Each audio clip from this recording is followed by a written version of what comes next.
There are lots of wonderful things to see in the desert. The man with the yellow hat and George were on a fossil-finding vacation there. Here we are, George. The Quints' home away from home.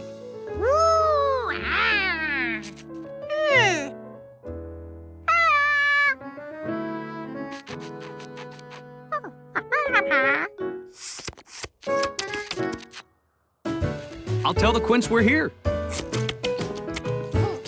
That lizard had the fastest tongue George had ever seen.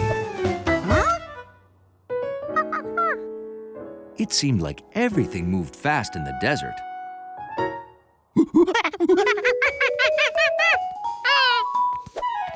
Including rabbits. Luckily, monkeys are pretty speedy too. Okay, George, ready to look for fossils? George? Now, where could he have gone?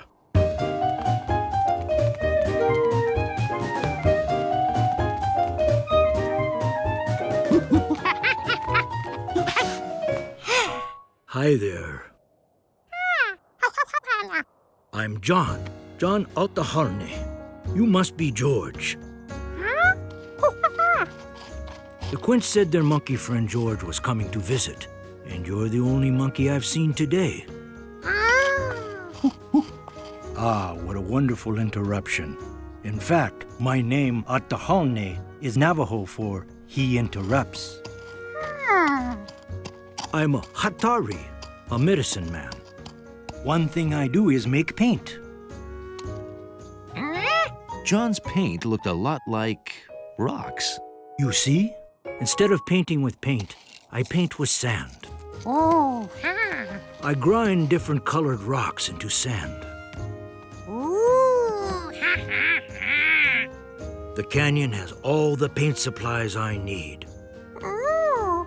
Whatever colors I can't find there, I make with food.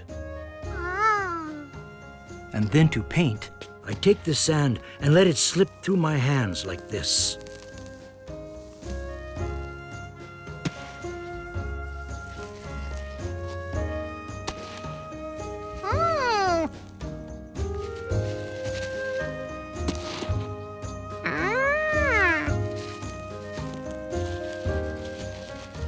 And there you are, a George in sand.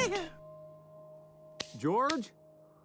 I think someone is looking for you. Should we go get him? The man had to see this.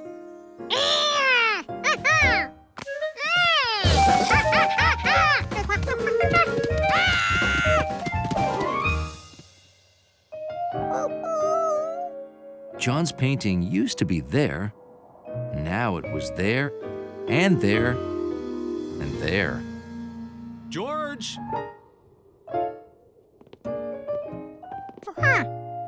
John's going to go hunt fossils with us. Do you want to come? Or play with your rabbit friend?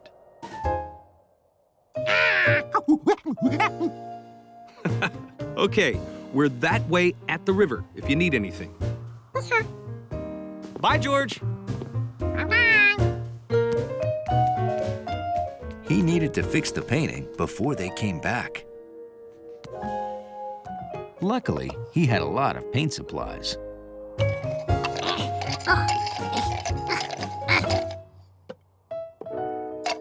But paint was very hard to make.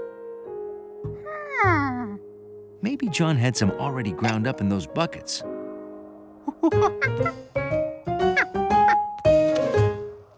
But it was all sand-colored sand. And then George remembered. Whatever colors I can't find, I can make with food.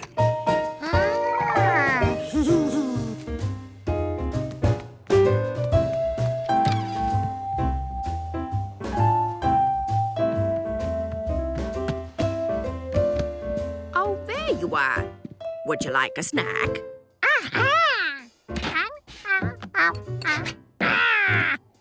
Now George had lots of colors to choose from.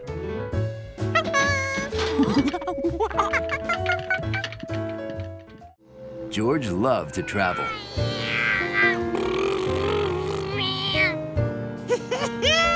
But this time was even better because he was traveling with his friend Marco.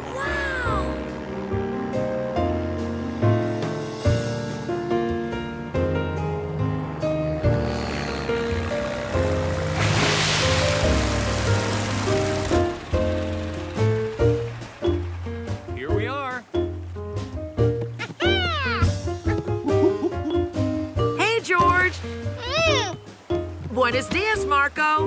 Hola, Professor Wiseman. All ready for a weekend in the sun? Yeah. Okay, all set. Since you paddled out, I'll paddle back. Where are the paddles? Don't need them. We're walking. Huh? The raft is for the boys and the luggage. Huh? But how can they touch bottom? It's low tide. Plus, we're standing on a sandbar. It's a big pile of sand, only underwater. The tide brought it in. You remember the tide, George? The moon pulls on the ocean and makes the water come in and go out.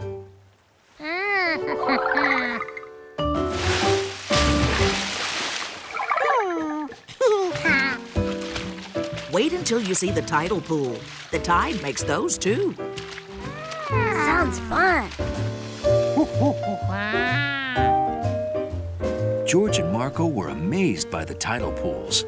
What do you guys think? Look at all this. It had fish, starfish, and anemones.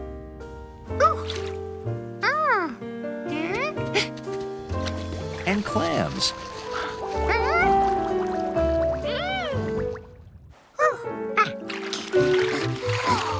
Hey, if you dig deep enough, maybe you'll find buried treasure. Buried treasure?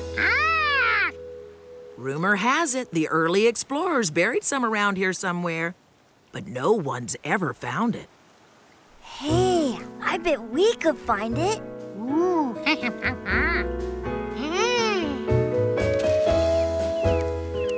But finding buried treasure was harder than they thought. The problem with looking for buried treasure on the beach is there's too much beach. You know what we should do?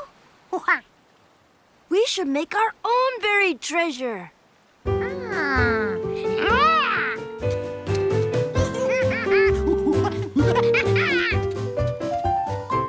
Luckily, monkeys always have lots of treasure with them. Wow, that will make great treasure. We can use the box my mommy put the toothpaste and stuff in.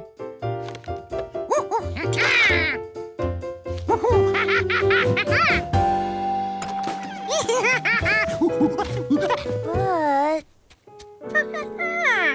I haven't put in any treasure. I know. I can put in this. My silver wolf. My uncle made it in honor of our band, Lobos de Plata. It's my favorite thing ever.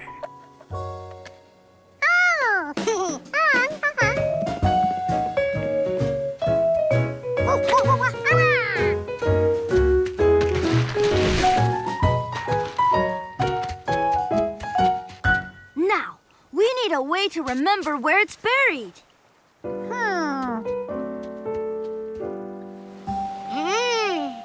Good idea. We could measure from the pier.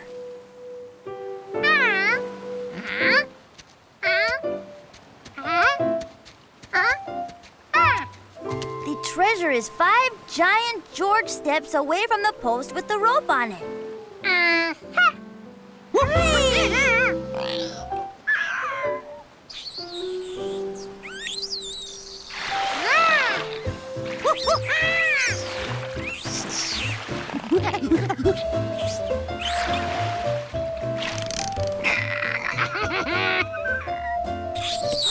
A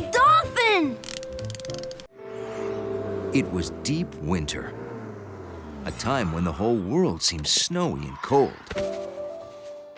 Here we are.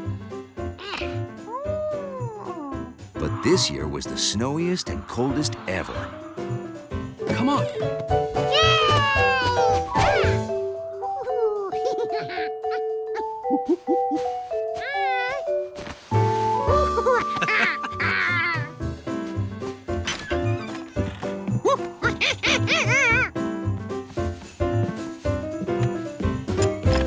It was so cold that Jumpy Squirrel had decided to move indoors. The house had everything. It was warm, it was quiet, and thanks to Jumpy, it had lots of nuts.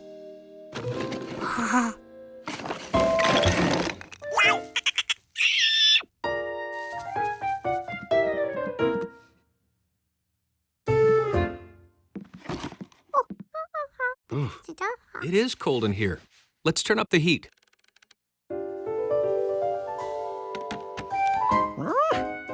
The man and the monkey were back. Jumpy had to get out fast.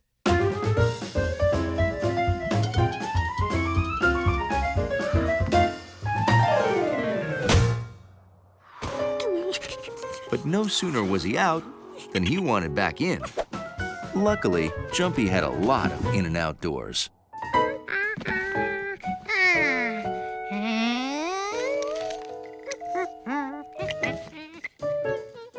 Now he just needed to sneak past the monkey. But monkeys have very sharp ears.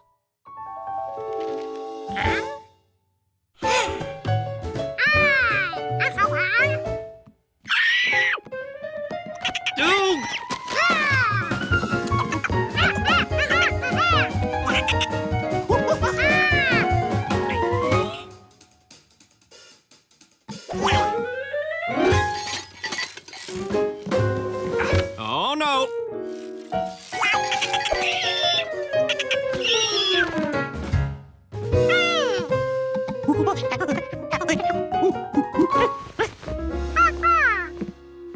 Well, I'll be. We're gonna have to fix that. There we go. Hi, George.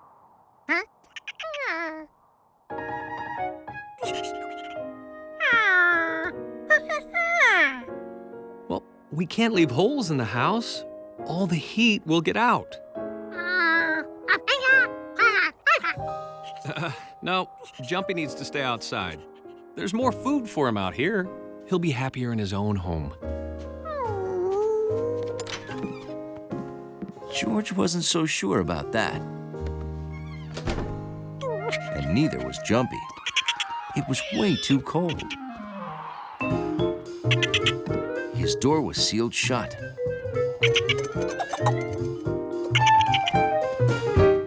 But Jumpy still had another squirrel door upstairs. What was that? Uh-huh.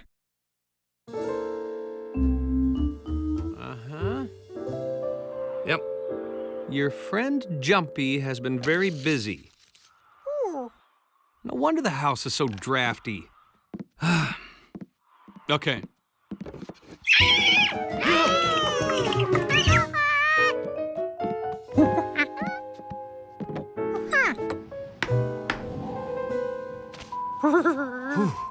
We have got to insulate this house.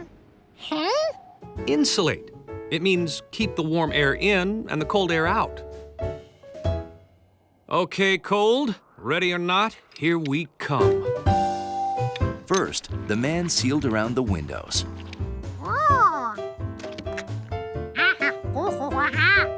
Yeah, the caulk is squishy so you can fill the holes and keep cold air out. You want to try?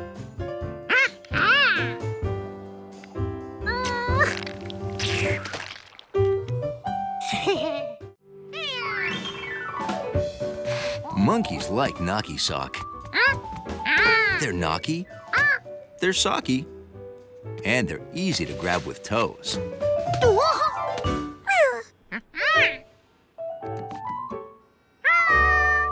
Giorgio! Come, meet the newest members of the family. Okay, this is Eenie, this is Minnie, this is Miney, and this is Freckles.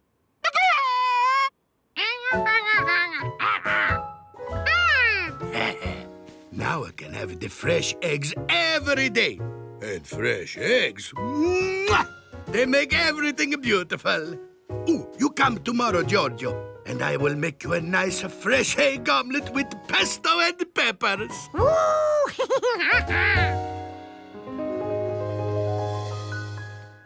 But the next day, Oh, Giorgio. there were no eggs.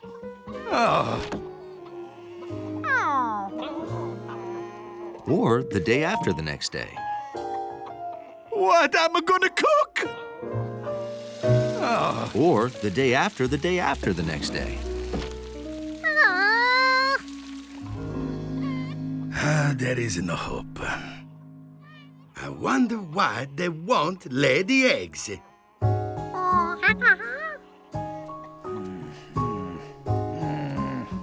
Maybe they don't like their food. Okay, no food.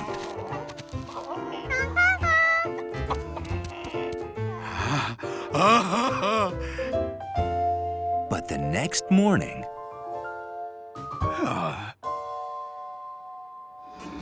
Well, I guess it was not the food. You think maybe they don't like their beds?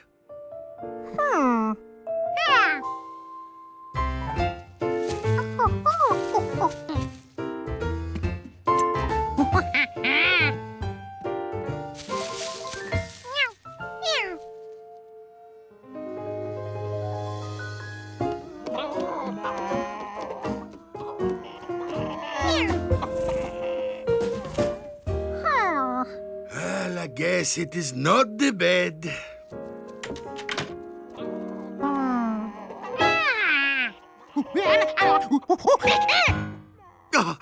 You think they don't like gnocchi?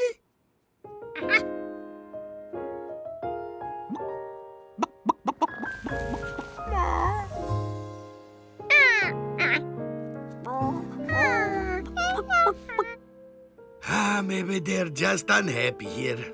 I guess I'll have to send them back to the country.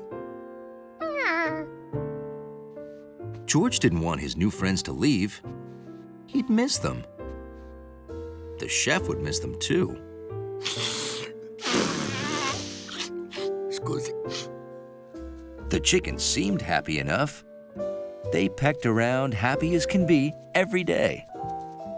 Maybe they were unhappy at night.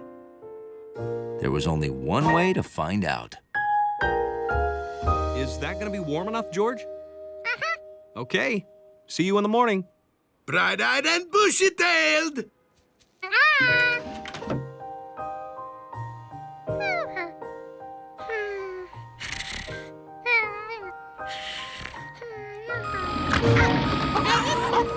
That night, things got a little noisy.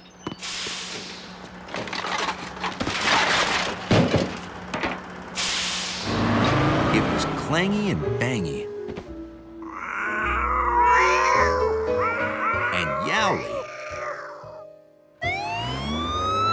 And howly.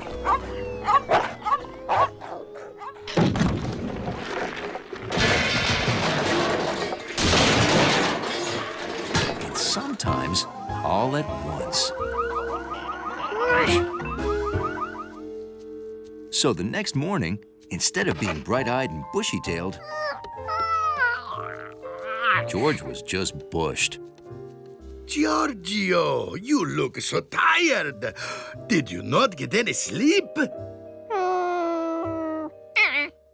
George loved going to Mabel's department store.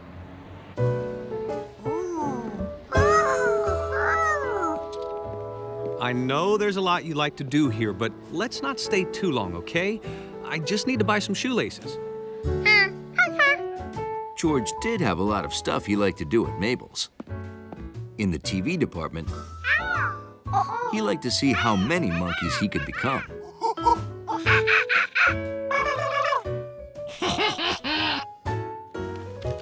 Over in gift wrap, he liked to help the lady tie up packages.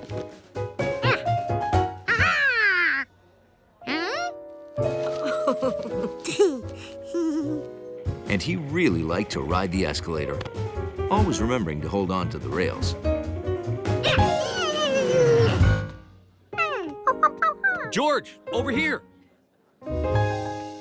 What do you think, huh? Yeah, I like them too. Oh, and thanks for checking in. The place George loved best was the kids department.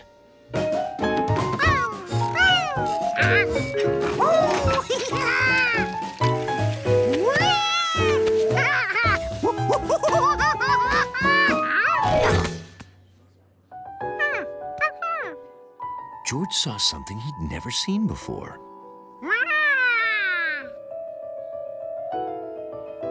Where did the train come from? And where did it go?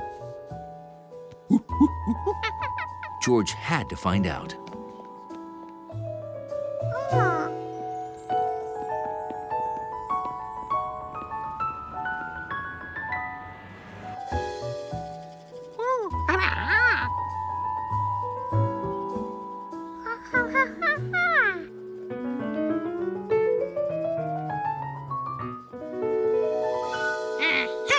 So that's where it came from. That little lamp on the table.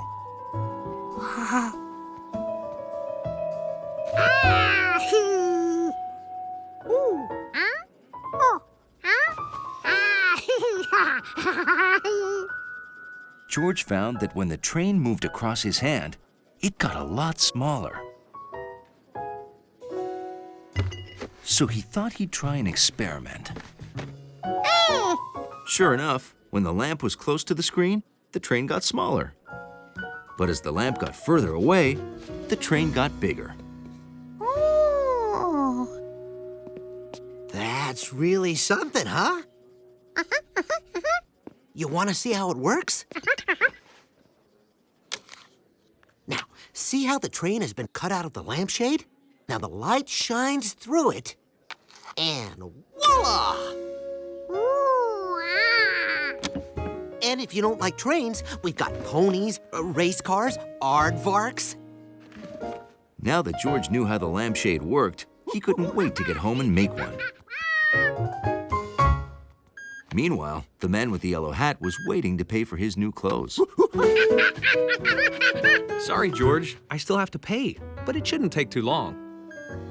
I hope.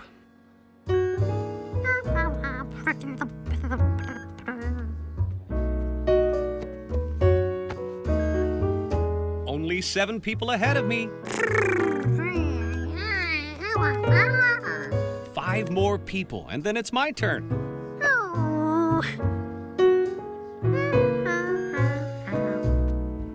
3 more to go.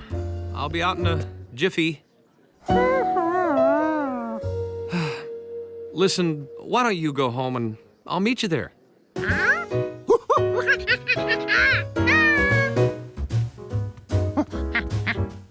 Mabel's will be closing in 5 minutes. Please make your purchases now. I'm trying, okay? George couldn't wait for his light picture to move across his own room. But wait, how did it move? Mabel's department store is now closed. Please make your way to the exit.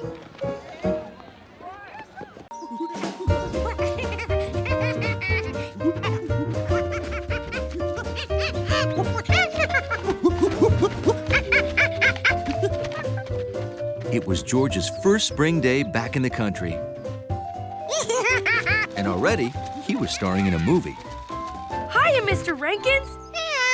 Hi, Bill. George. Okay, George, you go in first and see if there are any baby ducks running around. I'll follow with my camcorder. This will make a great scene for my science project about baby animals. This is Bill, bringing you baby ducks, live from the Rankin's barn.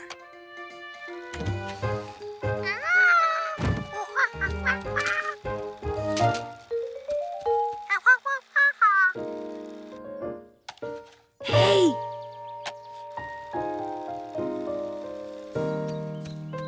We're in luck. The ducklings haven't hatched yet. They're still inside their eggs. Sure, George. Look. You and me and other mammals come into the world as babies.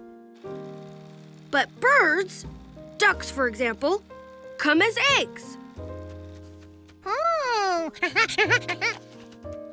Yep, Dumpling's babies will hatch from these eggs, as long as she sits on them to keep them warm. Sprouts on her, George. If she doesn't sit on them, they'll get cold and never hatch. Oh, my battery died. I'll have to get another one. Don't let the eggs hatch without me, okay?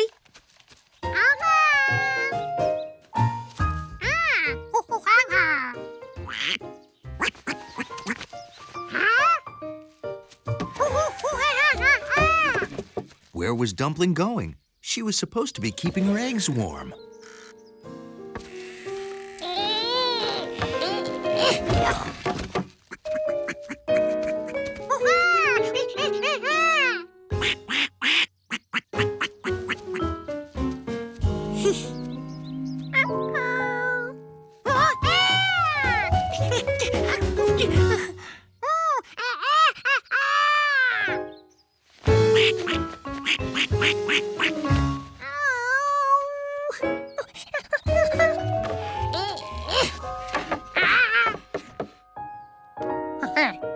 The eggs were still warm, but if Dumpling didn't come back soon... George decided that if Dumpling wasn't going to sit on her eggs, he'd have to do it. Carefully.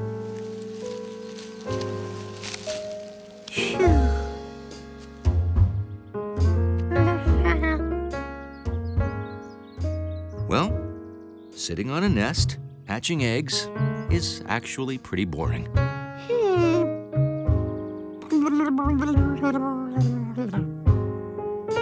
Thanks for loaning me a battery, sir. No problem. I think that's great you're filming a duck hatching. No! This I've got to get on tape. Bill here, bringing you a first. A city kid sitting on a nest of duck eggs. George, why are you sitting on a nest of duck eggs?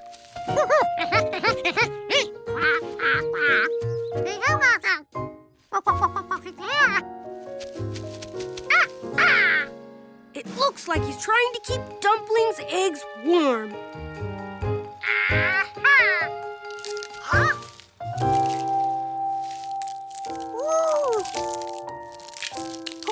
Wow! I don't believe it. A duck is hatching right before my very eyes. On camera.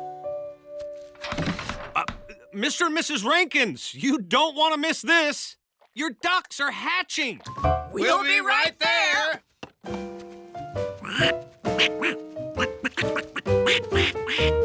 Saturday was a day when monkeys and men with yellow hats return books and get new ones. A whole building full of books. What could be better than that, huh, George?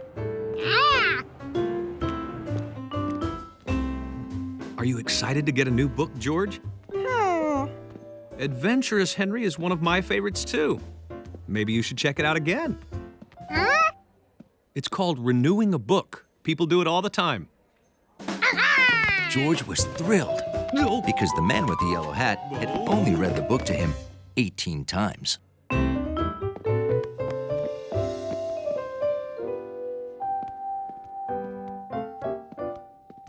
That's strange. I don't see the librarian. Mrs. Dewey? Huh. I'm right here. Oh, there you are. Sorry for the mess. My work keeps stacking up. George would like to renew a book, please. I sure wish I had someone to help out today.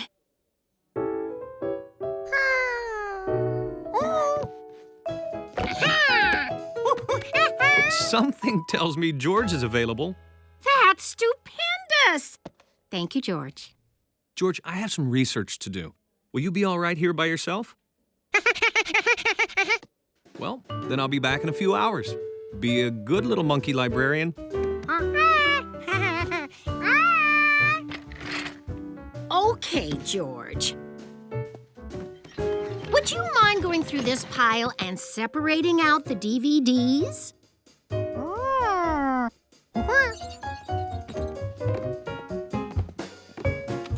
George soon discovered that he was a super fast movie grabber and a super fast book scanner.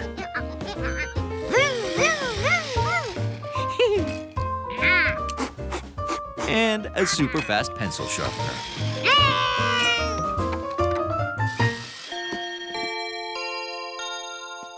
Mrs. Dewey, please report to the main library immediately. 5 book clubs have arrived, all at once. Oh, dear. I'll be back as soon as I can, George. Until then, it looks like you're in charge. Huh? You're a terrific helper.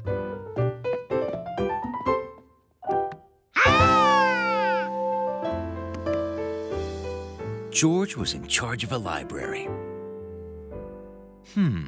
George wondered if he should put the rest of the books away. That seemed like something a monkey in charge would do.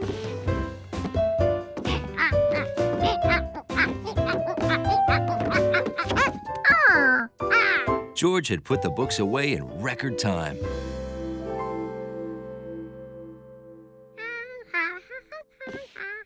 This librarian stuff was easy.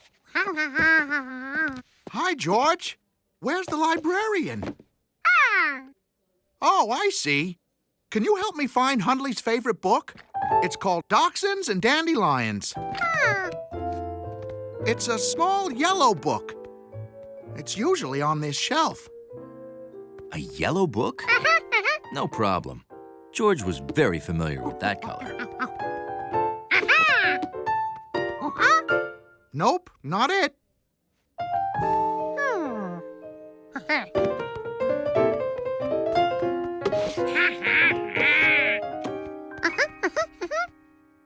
Nope, and nope.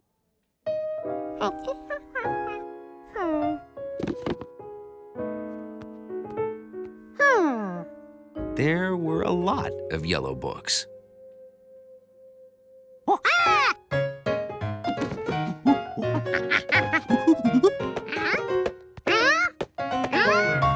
No, no, no.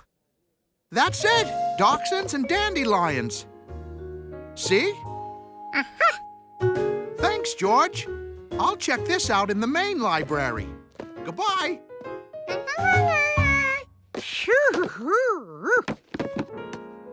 Finding books was hard.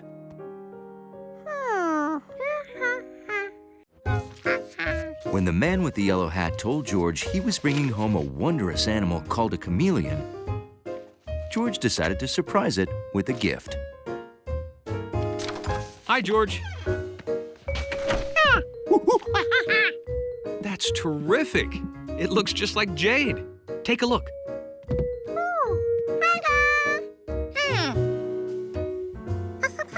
Yeah, Professor Wiseman and I rescued her when she lost her jungle home. She's, there. See? Look, she's changing color. Chameleons can do that. See, she's usually green like her jungle surroundings, and that's why we named her Jade. But under the sun's rays, she got warmer, and that made her change color. Watch. Chameleons change color when the temperature changes. And sometimes when their mood changes, too. Anyway, today Jade will get a new home at the zoo. That is, if I can convince Dr. Chroma that she's the kind of rare chameleon he's been looking for. Oh. Yep. I've already prepared my speech. Now, I just need to pick up some posters. Hey, do you want to feed Jade while I'm gone? Oh, great. Her food's on the table. Just drop in a few pieces and she'll do the rest. Thanks, George. Bye-bye.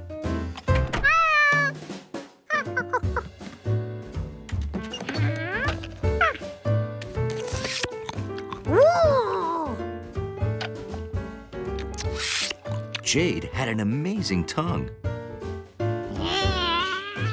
George wondered if he could get his tongue to work like that.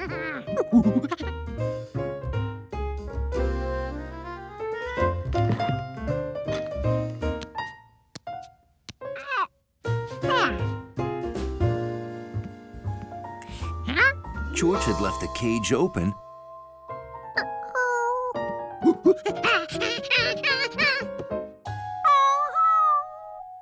And now Jade was gone.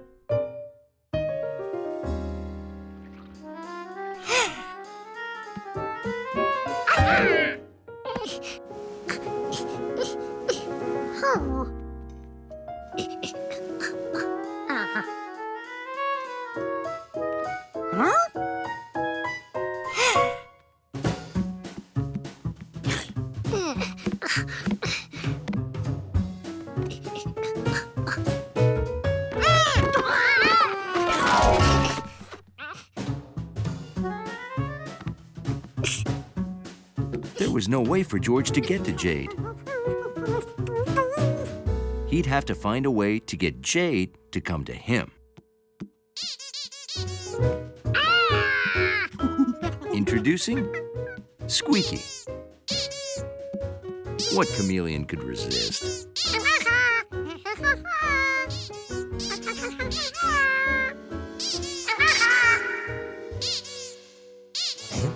Nothing brought out the puppy in Hundley like a squeaky toy. The squeaks were coming from George's apartment. George hoped that Squeaky would lure Jade back to her cage. All he could do now was wait, quietly. On a hot day, it's a good idea if both you and your garden get plenty to drink. That's why the man with the yellow hat was making orange juice, while George watered the garden. Sort of.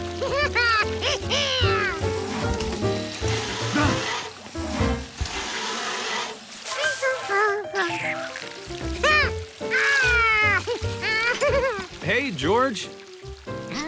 George!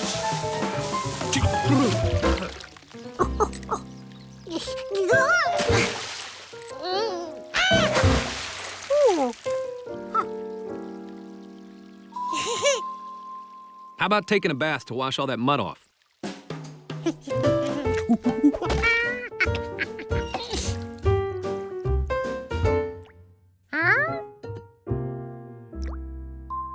George was puzzled.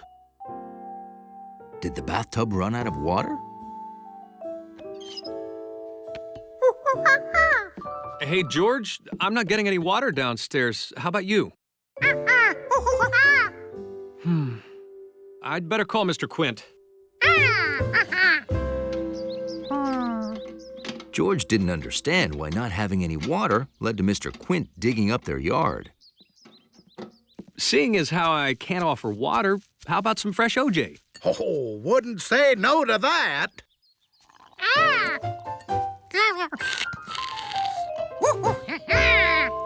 So, how's it look, Mr. Quint?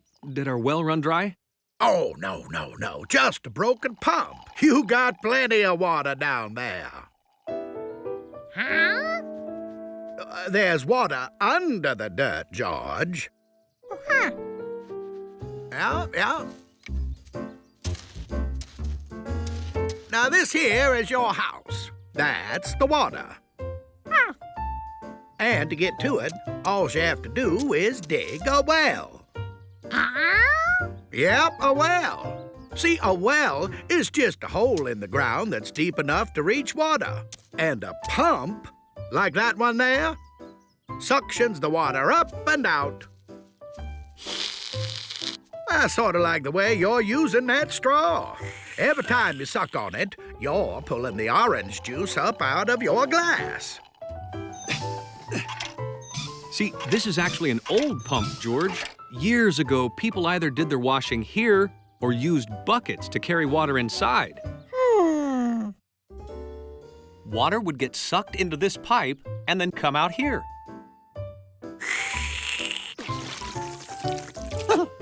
Yeah, just like that. Except you're not allowed to play with your food. Nowadays, an electric pump sucks up the water and sends it through a long pipe straight into our house.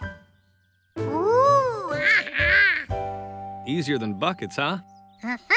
Well, your house won't be seeing water for a few more days, I'm afraid.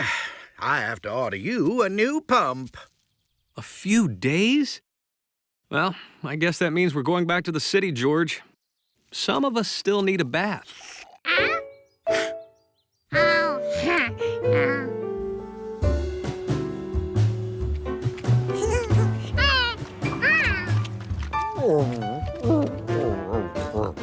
There are those who appreciate a clean lobby.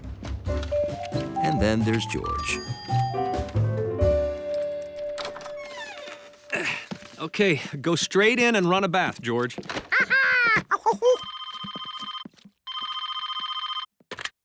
Hello? Oh, Professor Wiseman. Oh, yes, that does sound serious.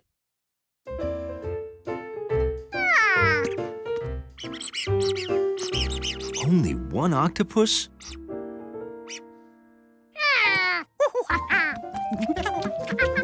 Hey, George? I have to go help Professor Wiseman. Don't forget about that bath. George decided that the best thing to do was to put all his toys in the tub. Hi, leave a message when you hear the... George? Hello? Is anyone there? I just wanted to make sure you saw that orange fly eye slipped under your door. We have to shut off all the water at 4 o'clock, which is... now!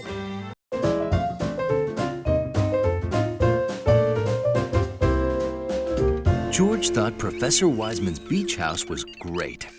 This time, it was even greater because George had brought Yorbo, the friendliest robot ever.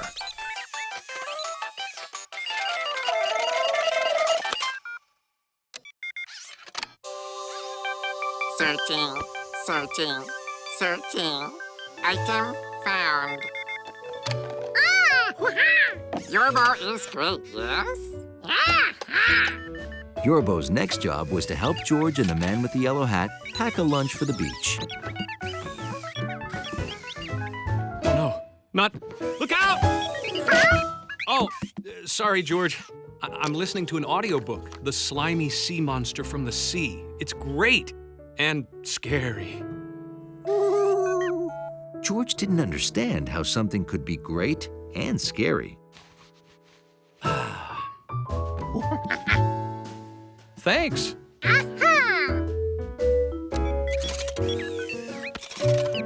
Now, are you ready for a long hike to the beach? Ta-da!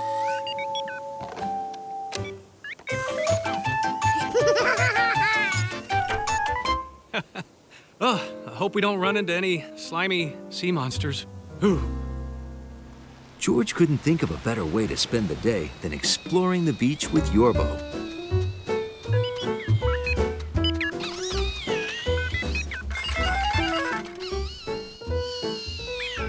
Keep items in here. Say, George, you want to go swimming? Ooh, good idea. Sorry, Yorbo. Robots can't swim. Could you read the manual again, please? Well, George, if Yorbo was made of plastic, like your bucket, or wood, like this chair, he could go in the water. But Yorbo is made of metal, which rusts when it gets wet. And rust is very bad for metal because it does this.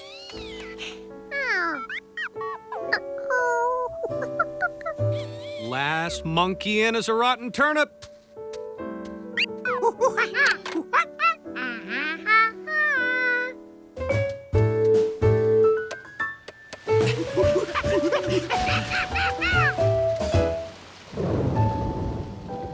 I guess a storm is coming. Correction, the storm is here. Quick, George, let's get inside. Whew, made it. Okay.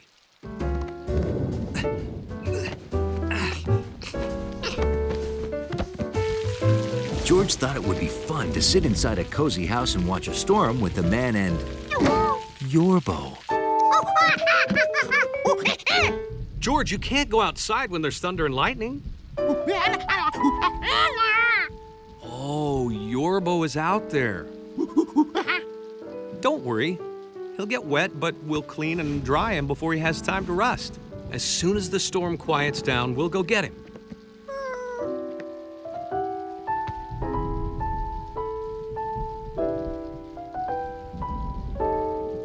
Hey, how about a game of tic-tac-toe? George usually really enjoyed tic-tac-toe, but this time he couldn't get his mind off Yorbo.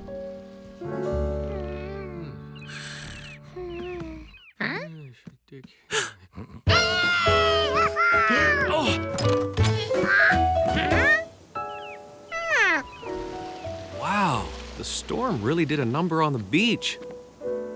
Don't worry, George. Yorbo's a tough little robot. We'll find him.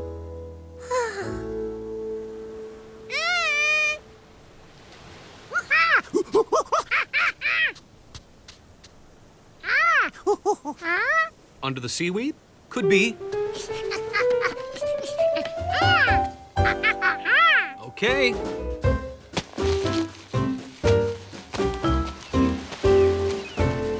But Yorbo wasn't under that seaweed. Or any of the seaweed. Okay.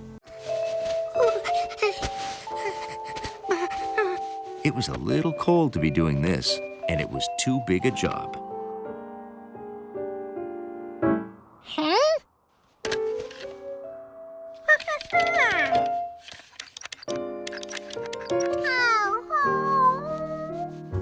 George had really wanted to spend the night in an igloo.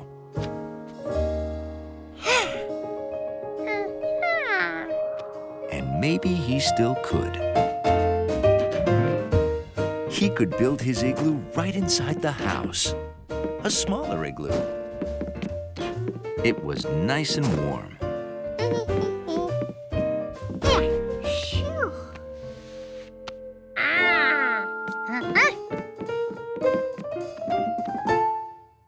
George figured he'd better turn down the thermostat so his igloo wouldn't melt.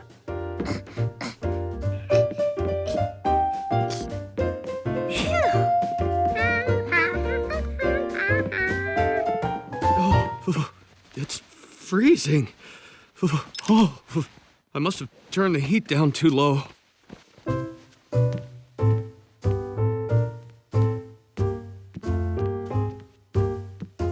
Wow, the heat is off. No wonder it's so cold. Oh.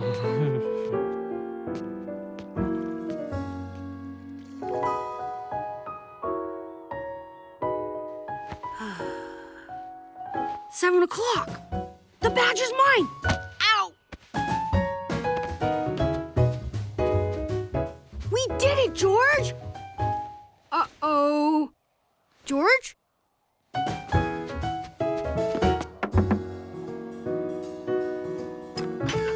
Oh, hi, Bill. Are you sitting down? No. Okay, I don't want to alarm you, but George is not in his igloo. Don't worry. He's probably upstairs and... What? Oh, boy. George!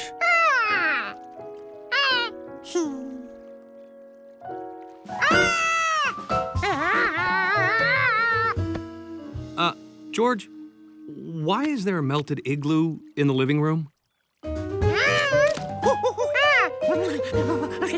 Uh-huh. You were cold outside, so you thought you'd build an igloo inside. Makes sense. For a city kid. As the Sprout Master of Sprout Troop number 674, I am proud to present Bill with his badge in winter camping. Wow! There. And now, George and I would like to invite you all to a little celebration.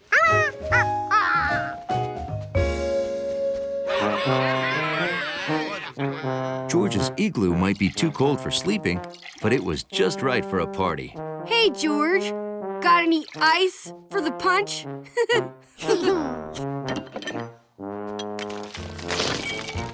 Wow, thanks. And that was the start of the Monkey Igloo Social Club. Open every weekend until it melted in the spring.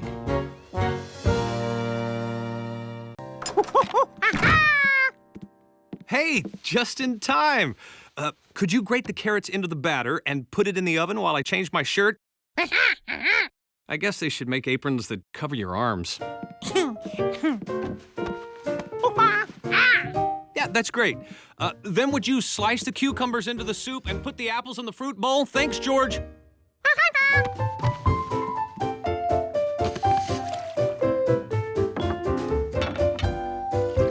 Okay, I think we finally have things under control. What is that awful smell?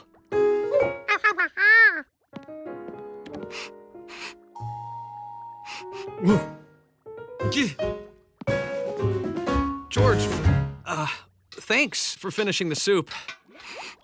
It smells strange. Is this a cucumber? It tastes like eggplant. It is eggplant. So what did you put in the carrot cake?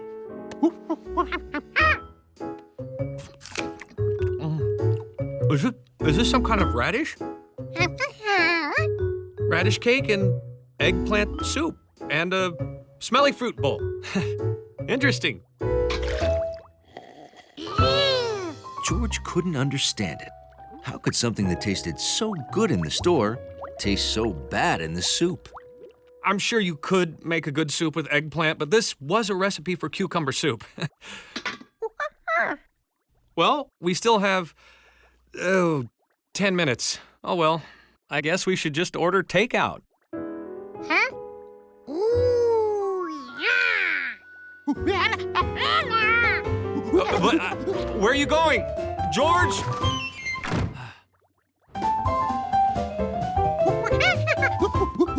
Customer number 1, you are back. And I think I know why. You dropped this on your last visit. Correct me if I'm wrong, but aren't these pictures of carrots, cucumbers, and apples? Yeah, I see it now. Way to go, Dad. Tell me, my friend, are those the vegetables you have been looking for on your visits? Let me get them for you. You don't want them?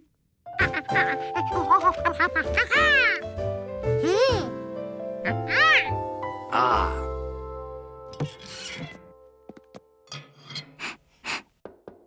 Oh. Nothing like a hard day of analyzing carbon isotope ratios to give a girl an appetite. Something smells weird. Oh, that's my radish cake.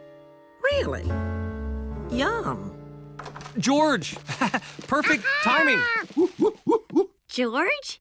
Is that your name? Hello. I am Win Kwang An, owner of the Hua Mai Grocery and Takeout. This is my wife, Hua, and daughter, Mai. Oh, well, hello. Hi. He named the store after us. It means peach blossom. Is that the new Vietnamese grocery on Inn Avenue? I've been looking forward to your opening. Oh, me too.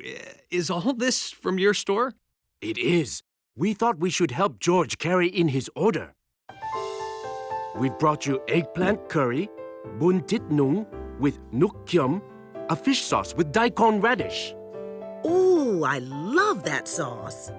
Bitter melon soup, sahatlo, which is pomegranate seeds in coconut cream and durian shakes.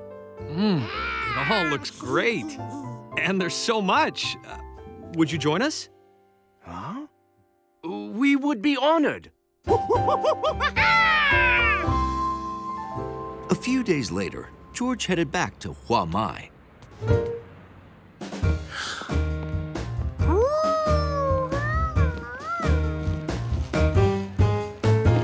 Here you go. Hi, look at all our takeout customers. Someone's been talking. Me! I told everyone I know about how great the food is, and I know a lot of people. But don't worry, George. You'll always be customer number one.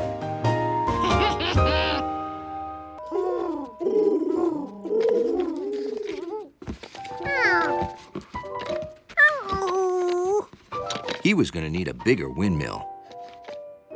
Luckily, George knew a perfect place for finding things: the recycling room.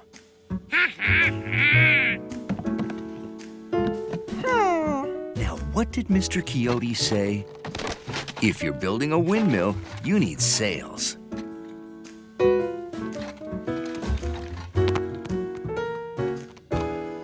A sturdy base. Something for the sails to spin around, and something to make the scarecrow move.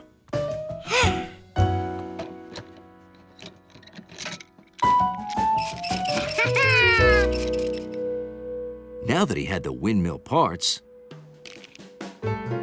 he just had to put them together.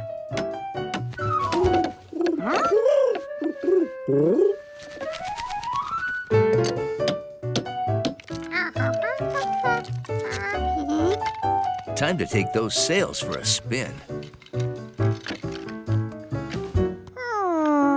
But his windmill stopped short. So George gave his windmill a leg up. 4 of them.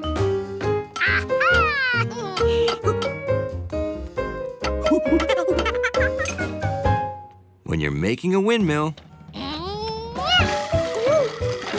it's easy to get wrapped up in your work.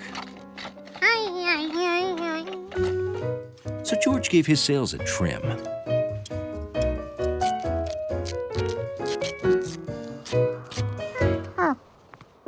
His sails moved, but his windmill didn't. What was he missing? When the wind blows, it pushes the sails.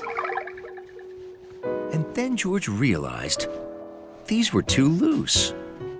So he got more sticks and attached the sails with tape.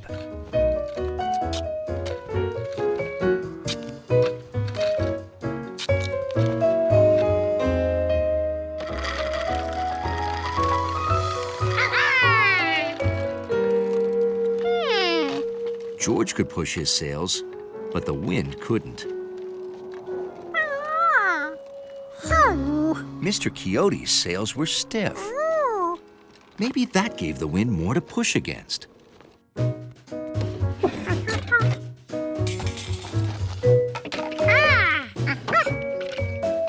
So George made his sails stiff.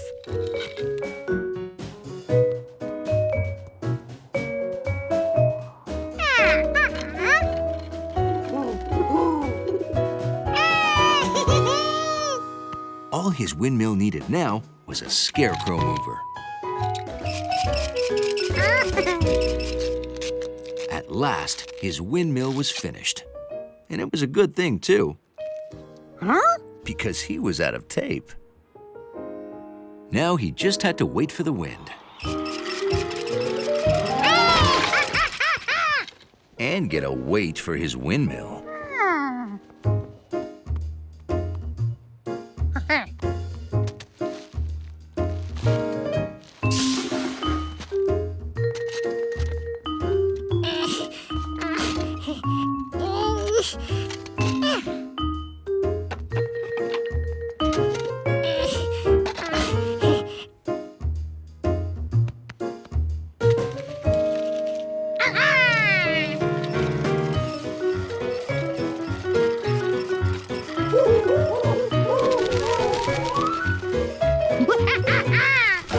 George had done it. He'd made his scarecrow move. But he did feel bad for Compass and his friends.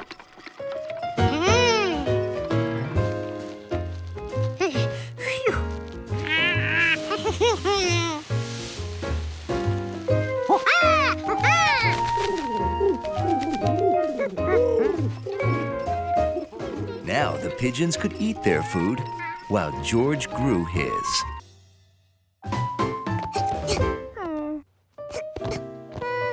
It needs more squish. If one sleeping bag was good, two were even better. Because when you're somersaulting, you need a soft spot to land. Okay, we've got our mat. What do we make next? I know! Hey, Leslie, can we borrow some of your fence for our balance beam? Oh, don't worry. We're gonna put it on the ground. That way you can do gymnastics too.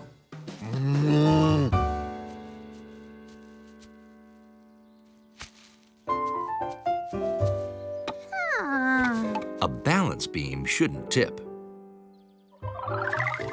When George learned to ride a bike and it tipped over, the man put on training wheels. Maybe his beam needed training wheels too.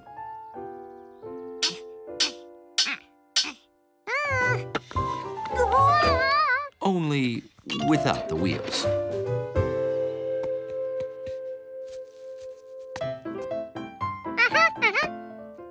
Now, if only we had some rings.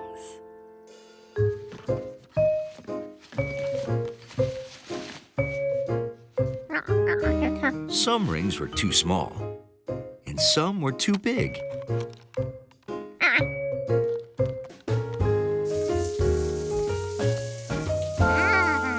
But some rings were just right.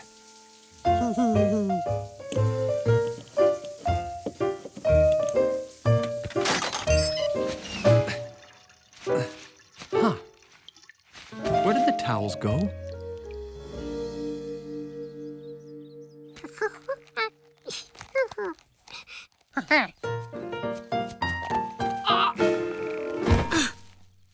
Maybe you should do abominable exercises. They make your muscles stronger. Yeah. 8, 9, 10. One more than 10. 2 more than 10. Now, we need a pommel horse. That was going to be a tough one. It'd have to be the right height. Too short. Too tall.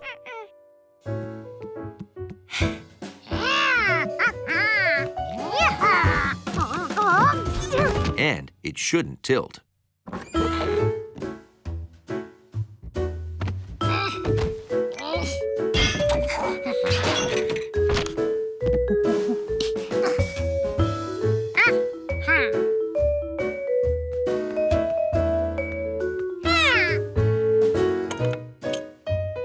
Once George had a handle on things, he added padding, because safety is one of the 3 S's. Yes! Way to go, George! Wow, you guys built this yourselves? Well, it was George's idea. He's pretty smart for a city kid. Yeah, and wait till Mrs. Somersault sees us next week. We're gonna be so gym-tastic. At the next class, George couldn't wait to show the teacher what they had learned.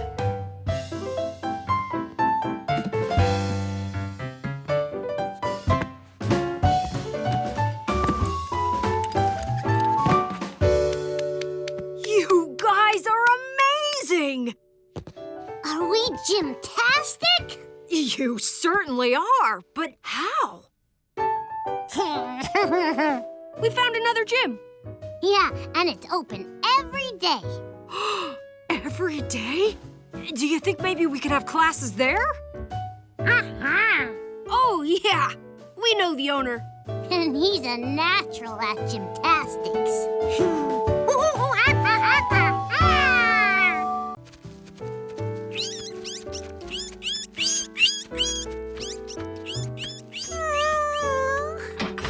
Don't worry, George. Your duckling will adapt. This is Bill, signing off until tomorrow. The next morning, George was eager to see how his duckling was doing with his new duck family. Here we are, on day 2 of the Duckling Chronicles. Look at that! The 4th duckling is with it. Oops, spoke too soon.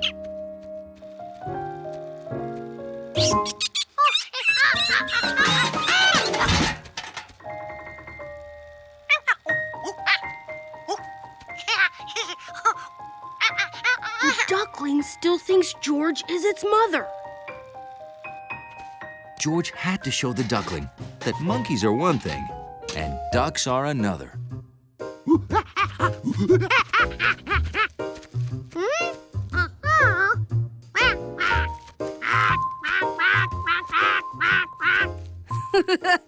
You make an excellent duckling, George.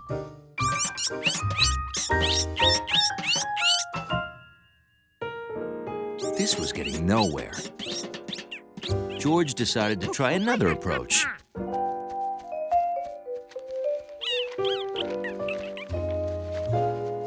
Farmer Life magazine? How is that going to help? George wanted to show the duckling that in a typical duck family, there aren't any monkeys.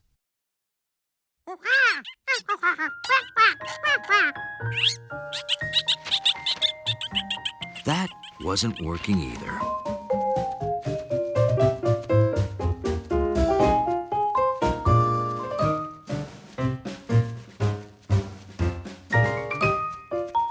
Maybe if George showed him how to act, the duckling would get the idea. It looks like George is trying the make like a duck maneuver.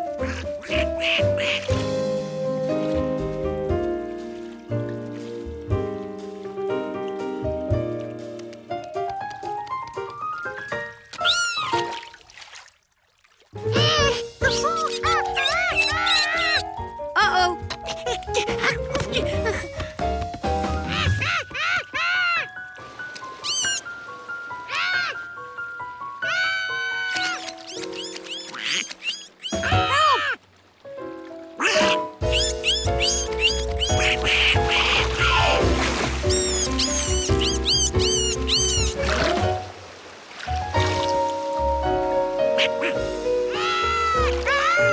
Hooray for the dumpling! Oh, I should get this on tape. You're watching Dumpling Duck saving her baby like only a mother duck can.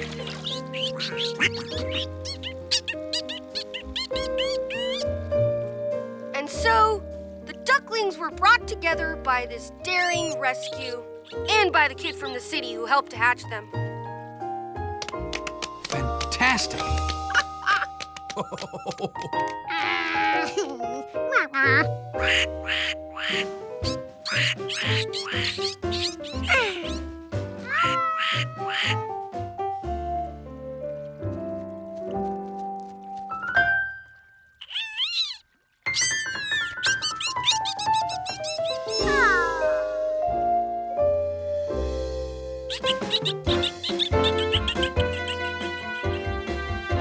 This is Bill and the City Kid. Bringing you one totally happy ending.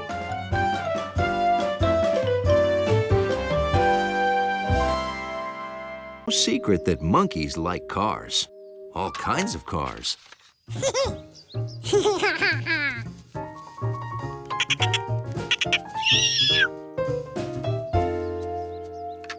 Ready? Get set and go!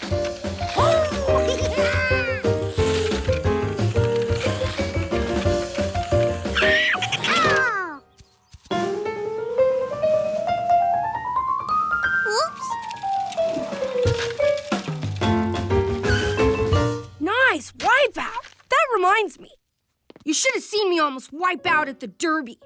I was coming down the hill, accelerating to maximum gravitational pull, and then I lost a wheel. Huh? I think Bill is talking about a soapbox derby, George. It's where kids build and race their own cars. Ah.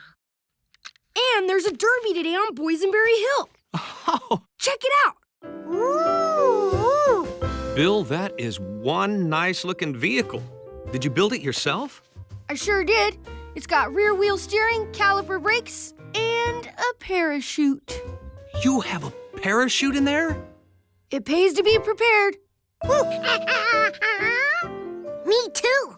I want to build a car like that and almost wipe out on a hill. You kids want to enter the soapbox derby? Yes, and double yes.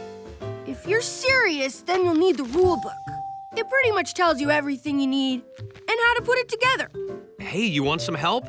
I was a pretty mean derby racer in my day. Sorry, but that's against the rules. Contestants have to build their own cars. Oh, yeah. Okay. Well, you're welcome to borrow anything you see around the house. Ooh. You can keep that. I don't need it anymore. The race starts at 2 p.m. sharp. See you there. Bye. Bill was right. The book could tell them everything. Huh? If only they knew how to read. The car. Something car. Something car. This book needs more pictures. A picture. This looked like something they'd need, the part to sit in. They also needed that, a steering wheel, just like on the man's car, and wheels for the car to sit on. Hey, George, you see how that thingy there is stopping the wheel? I bet that's a brake. Ah! A brake. Maybe this book could show them how to build a car. Oh, yeah! Let's just follow the pictures. 1, 2, 3, and 4. Let's go look in our barn. Grandpa has all kinds of stuff in there. Ooh.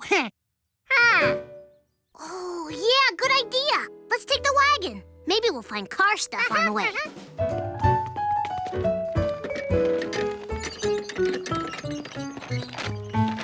Oops. Wasn't the wagon right here? Yeah. These flowers will look beautiful in that old kayak. Hiya, Mrs. Quint. Guess what? George and me, we're building a car so we can race in a race. All we need are car parts. Well, if you see any car parts lying around, just help yourself. Must have left my gloves inside.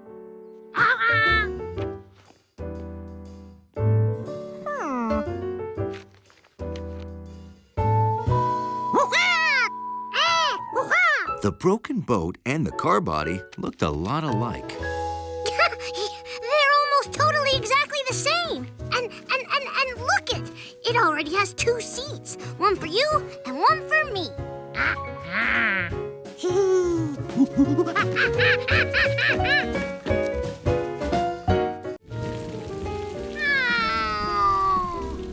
It's just a little rain. I'll get you an umbrella.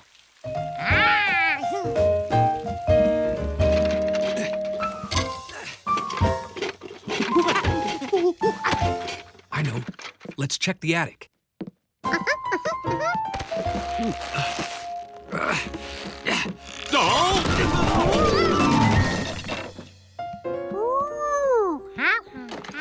Aha! I knew I had an umbrella.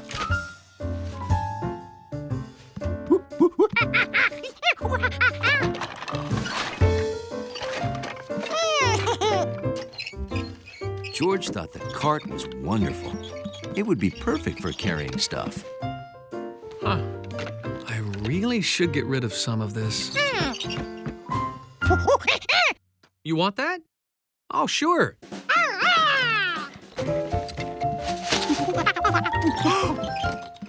My first yellow hat.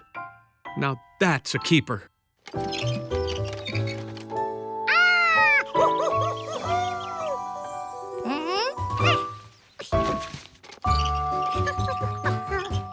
George loved his new cart. Now all he needed was something to put in it. It was too small for a cow.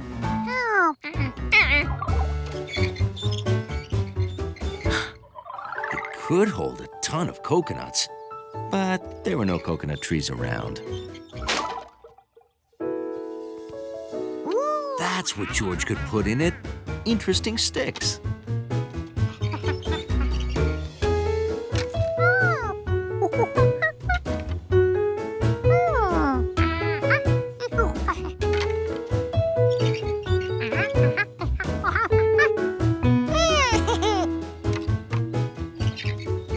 By the time George got out of the woods, he had quite a collection.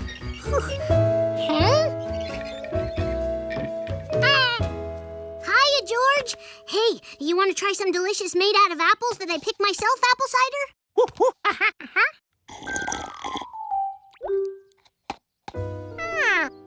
Do you want a whole bottle? That'll be $3.50, please. Why don't you and Allie make a trade? That's what we used to do when we were kids. Yeah.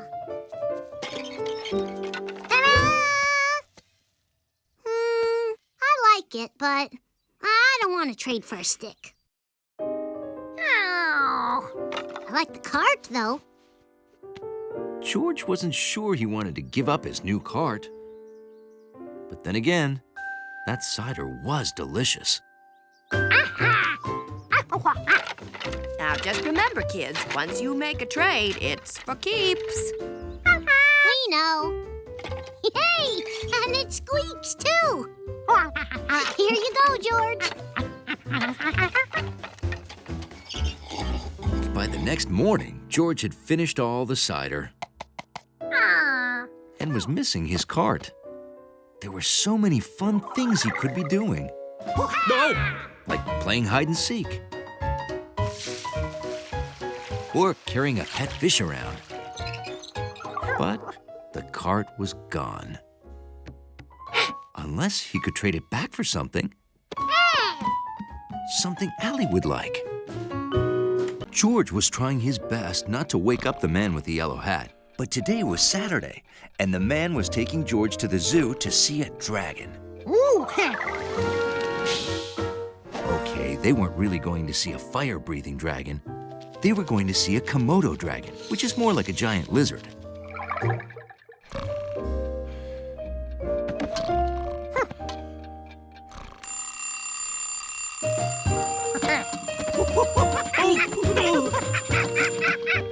Morning, George. Excited about seeing a dragon? So a subway is a huge network of trains that runs under the ground. Yeah, there's a subway right below our feet. It takes thousands of people and the occasional monkey to places all around the city, like the zoo. And the entrance is right down those stairs. Hey, wait up! No, George, stop! We have to pay. Sorry about that, officer. It's his first time on the subway. Oh, not to worry. On my watch, monkeys ride free. Oh, thanks.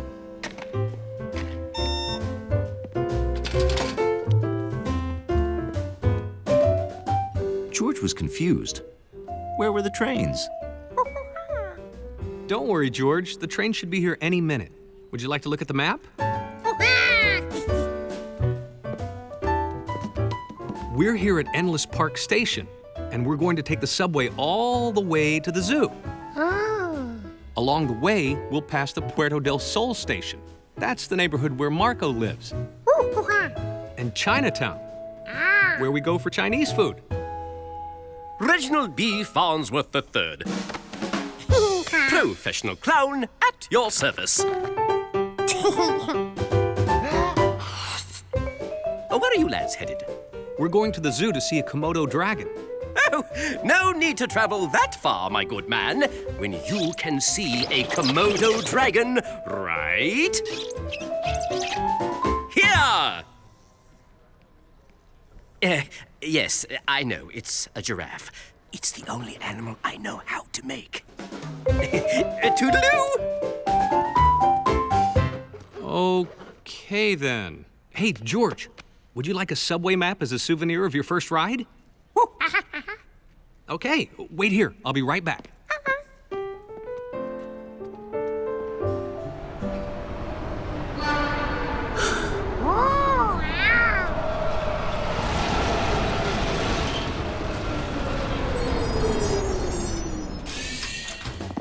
George couldn't wait to get on the train, so he didn't. Oh, good, the train's here. Now where's George? George? Wait! Here you go. George, I'm out. Wait, my monkey's on the train. George, get off at the next station and wait for me there. Oh, boy. Care for another giraffe?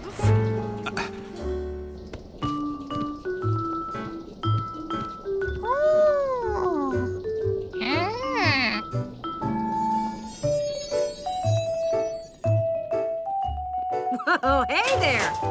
I've never had a monkey on my train before. Would you like to see how I drive this thing? Oh, maybe you'd even like to help. From here, I control the train's speed, brakes, and doors. Okay, the workers are done and the light's green, so it's time to get moving. So let's blow the horn. Now move the lever forward, easy, and get this train a-rolling.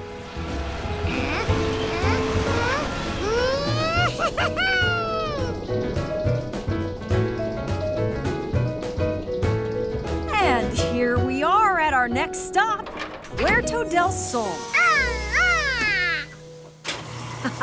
Great job. You can drive my train anytime. Bye now.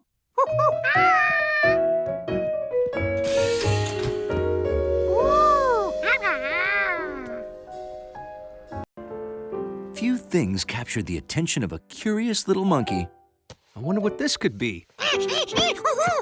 Okay. Oh, it's from my mother. Happy birthday, love, Mom. Aw, that's so sweet. Is today your birthday? It is. And George and I are going to celebrate. I'm late for my appointment. Hold on to this for me, will you, George?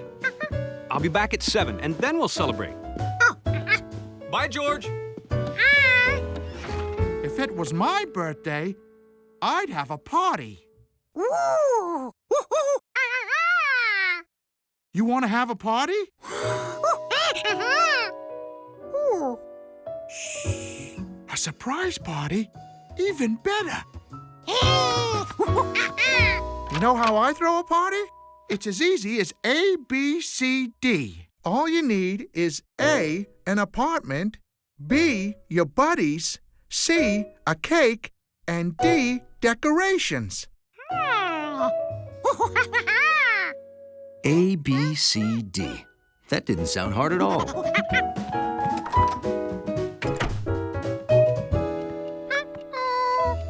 The man with the yellow hat would be back at 7. George had only 4 hours to get the party ready. He already had an apartment. And the man's buddies were listed in this book. So that took care of A and B, but George still needed C and D, a cake and decorations. You want me to invite the people in his address book? All of them? Okay. 7? Oh, you mean 7 o'clock. Got it.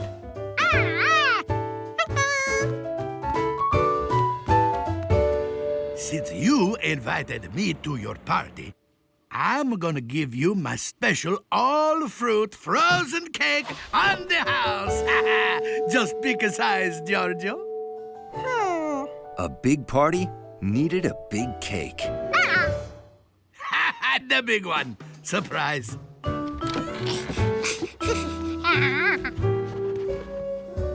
Looks like quite a celebration. Is it a birthday? Yeah? Say, I could blow that up for you. It'd make a great decoration. Just pick a size. Normal, huge, or jumbo madness.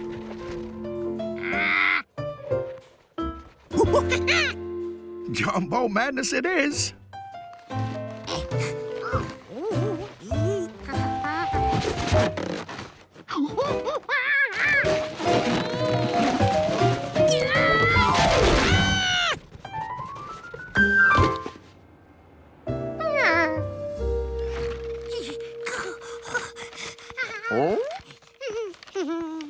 Hiya, George. Everyone's coming. I just had to say yellow hat, and they all said yes.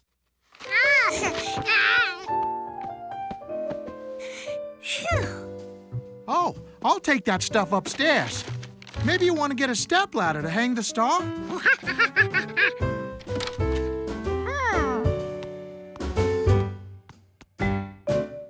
George thought the small ladder looked about right.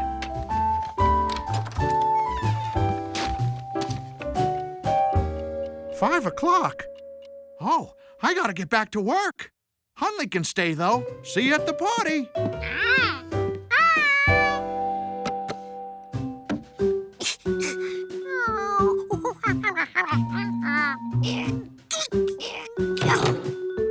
George had picked too wide of a cake. It wouldn't fit in the freezer. Luckily, it was cold out on the balcony. That took care of C, cake. Now for D, decorations.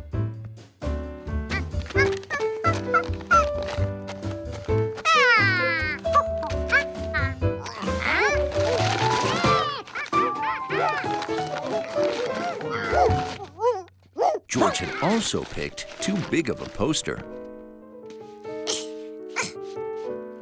And a too small ladder.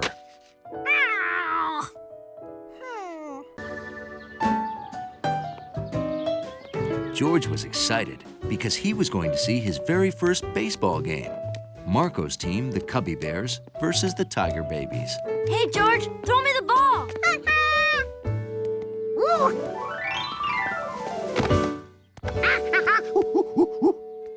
I just wish I could bat as well as I catch. I still have never hit a home run. You'll do it someday, Marco. And in the meantime, you're still our favorite shortstop. Come on, George. I'll introduce you to the coach. Bye, Mommy, Papi. Bye. Have a good game. Hey, Coach. This is my friend George. Put her there, kid. If I'm going to get good at batting, I need more practice. Would you mind pitching? Hey, who's running this outfit? Nah, it's a good idea. What about you, kid? You want to warm up with the team?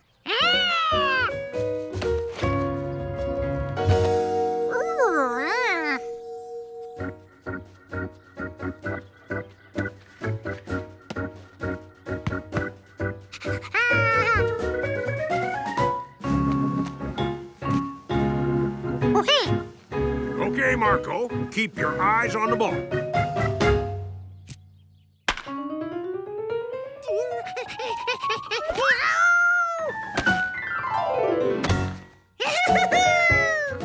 Nice glove work, kid.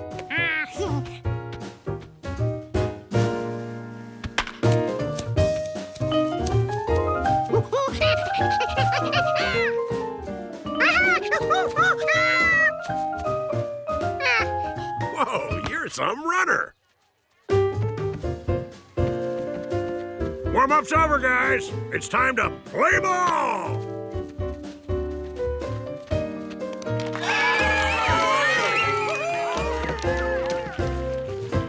baseball fans. Looks to be an exciting contest of bears versus babies. It says our scorekeeper has a boo-boo and can't make it. George could be scorekeeper. You think you can do it, kid? You have to hang a new number each time a team scores a run. Then what are you waiting for? Go keep score! Play ball! This must be the scoreboard, and these must be the numbers. Pop fly, and that's our first out.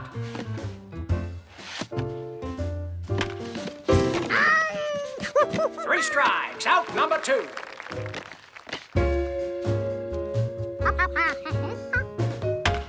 And it's a sharp single towards second base. Oh, what a catch by Marco! A toss to first base, and that's the third out. Now the Cubbies are up to bat. By the third inning, George had discovered that sometimes scorekeepers have a lot of free time. Come on, hit a home run. You can do it. And the pitcher winds up. Marco strikes a solid single to right field, and he's safe at first base.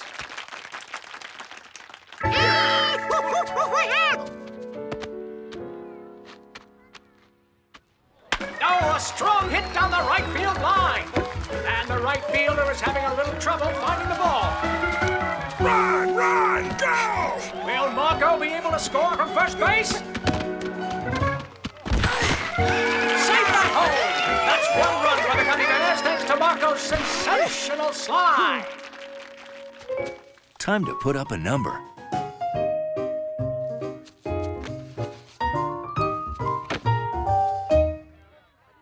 Folks, I gotta clean my glasses because I did not see 5 runs being scored. Hey, George! That's the wrong number! Lower, kid!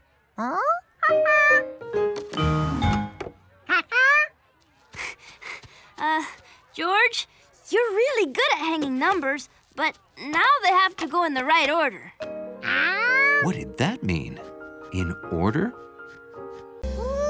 George was excited. He was on his way to Australia.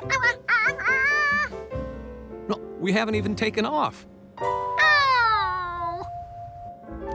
Here you go, George. Maybe this will help.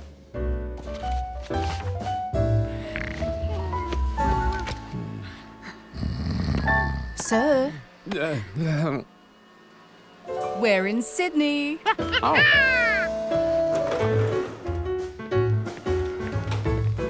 G'day. Welcome to the land down under. I'm your tour guide, Bailey Bungie. How'd you know it was us? Recognized you by a monkey. Mum said a monkey would be on the safari, so I begged to come along. This is my vacation too.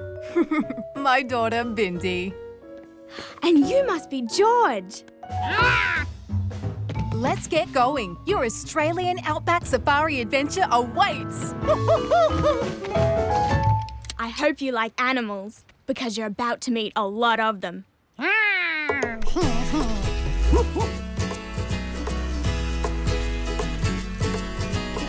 We're in the land down under, enjoy the view. We have so many strange animals that'll amaze you. These are dingoes, wild cousins of man's best friend. You can meet them on the ground or in a tree. I bet you make a new buddy, just wait and see. So keep your heart wide open and true. You'll find a friend smiling back at you. Thanks, mate, no worries, g'day. That's the Aussie way. Ooh. In the outback, there's much more to see. Koalas. There's a brumby over there by a wallaby. Here's a bird called the emu who doesn't fly. It'll dry out and be as good as new, but he can beat you in a foot race every time. Strangely refreshing. So keep your heart wide open and true. You'll find a friend smiling back at you. Thanks, mate. No worries, get out.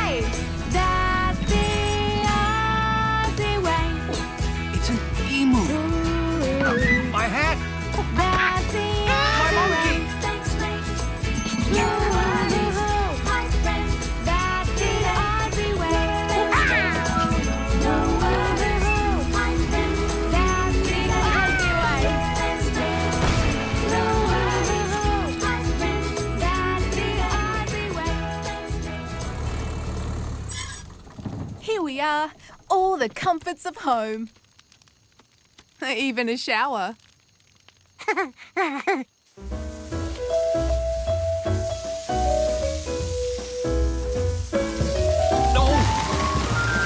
George! No worries, George. We get rain 6 months out of the year, so the tents are waterproof. Today was great, but tomorrow's gonna be even better. We're gonna see my favorite Australian animal, the...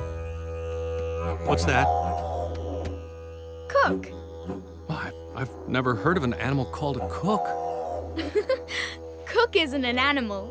Cook's a cook.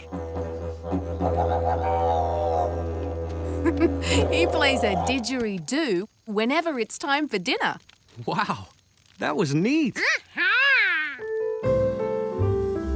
Thanks, that was a great meal. Why don't you get some shut-eye? Yes, you have a big day tomorrow. Okay, I'll set up our beds.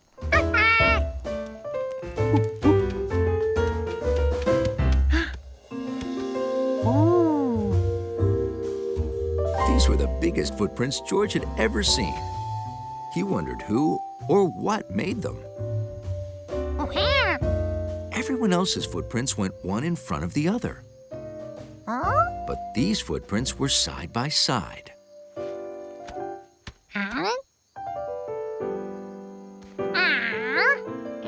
And they were really far apart.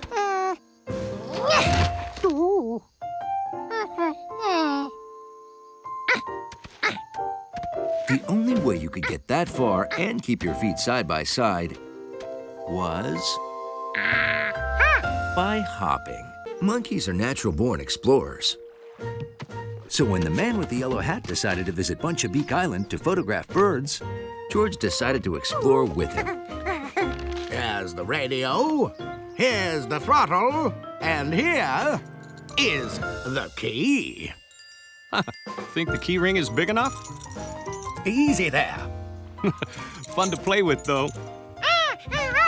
Okay, here you go. Careful. That's the only key we have. Really? Aye. There used to be 5 keys, one for each quint. The first key fell down a drain.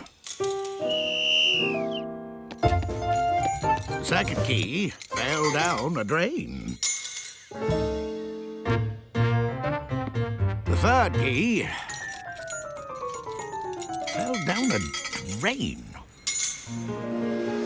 What happened to the fourth key? Probably fell down a drain. So, be very careful with this key. It's the only one we've got. Don't worry, Mr. Quint. We'll take good care of it. Won't we, George? Well, what are you waiting for? Shove off. Have fun. At last, it was time for exploring. An explorer always keeps an eye out for interesting things. George saw interesting birds, interesting fish, and a very interesting water monkey.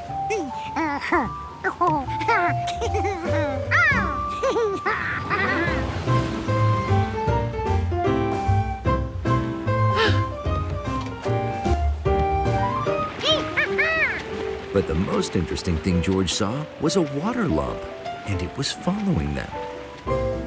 I wonder what that is.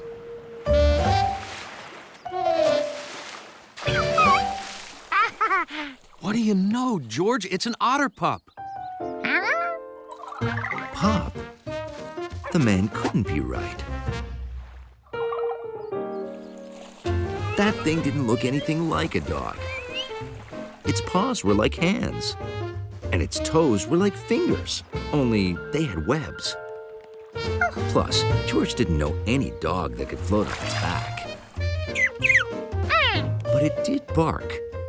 Maybe it was a dog.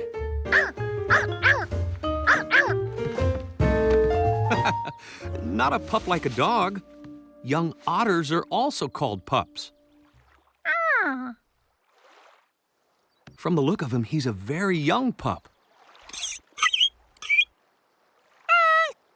He must live around here. They usually have homes called dens along the shore. A den?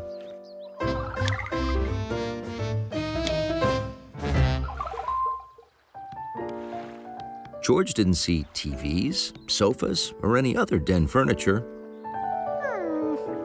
Just a hole.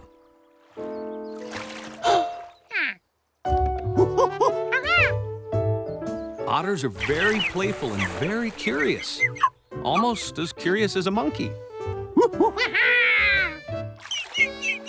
I think he likes you.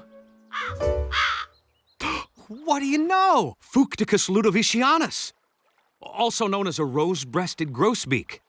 You want to go with me or stay with your friend?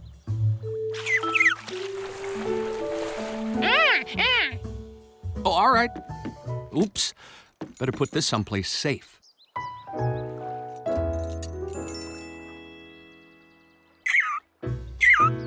See you soon. The man was right about the otter. He was very playful.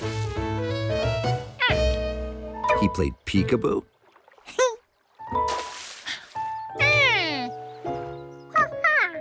And hide and seek.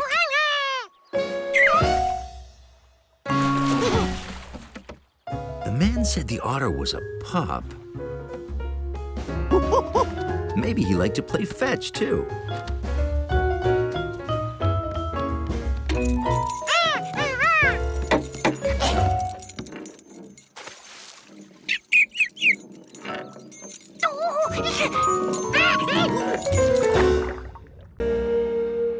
It was a big day for Hundley.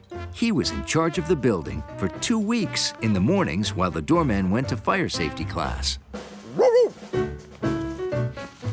Miss Kropotnik's coming to get these flowers, Hundley.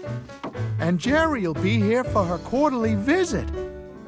I'll be back in a few hours.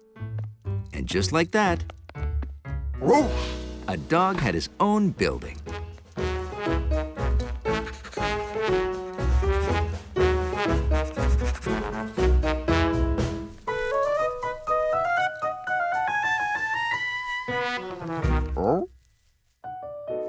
What's this? Someone eating Ms. Kropotnik's flowers? It was up to Hundley to lay down the law.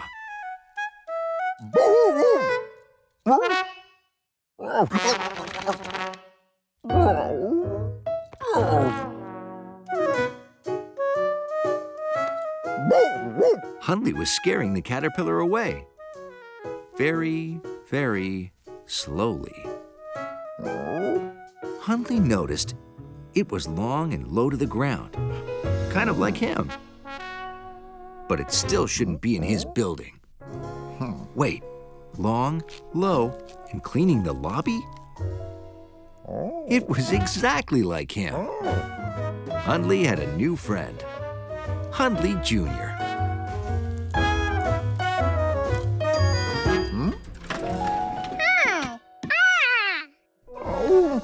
George wanted to show Hundley his new ball.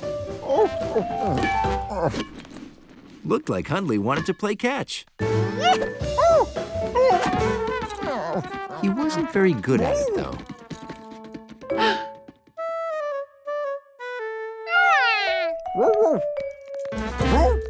Hundley wasn't about to let a runny, jumpy, Georgie-ish monkey near his new friend. Hundley Jr. might get squished. George tried to tell Hundley there was a caterpillar behind him.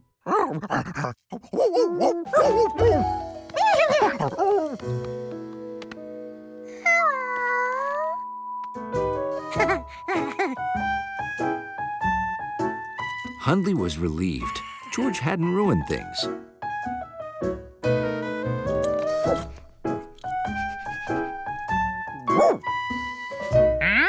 Hundley was giving him flowers?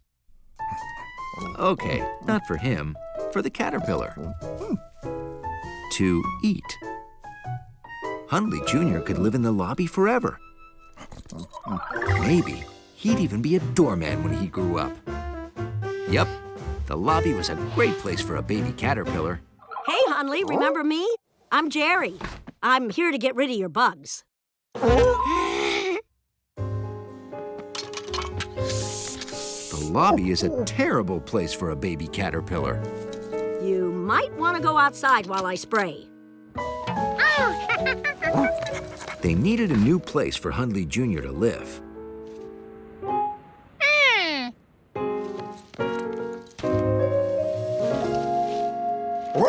Hundley liked George's idea. Hundley Jr. was up high and safe, but close enough to see from the lobby. A tree was the perfect place for him to live. Except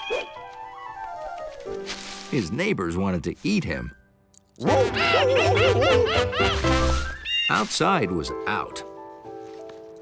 Hundley wondered where else his new friend could live. Hundley's favorite place to live was his home. It was warm, soft, and safe.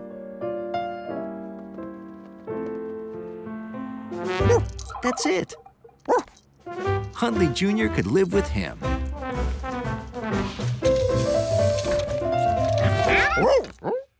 Hey, Hundley. Is the doorman around? I need him to sign for this package. Well, I'm running behind today, so close enough. Have a good day. Hundley had to stay in the lobby and take care of Hundley Jr. But he couldn't do both at the same time. And the only one around who could help was a monkey.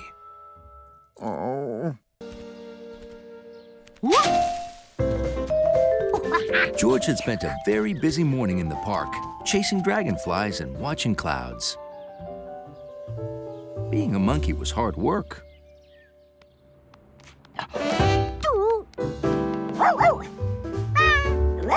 George had never met this dog before. But the dog didn't seem to mind.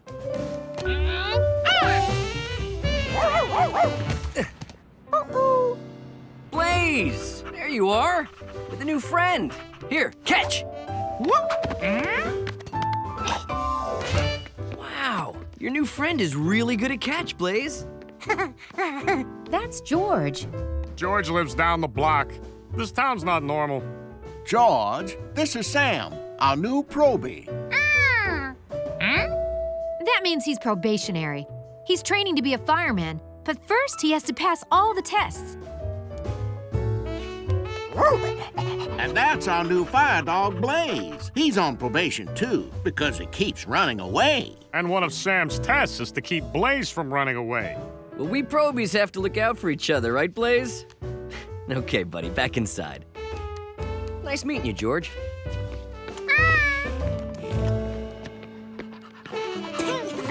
Come on, Blaze. George hoped he saw his new friend Blaze again soon.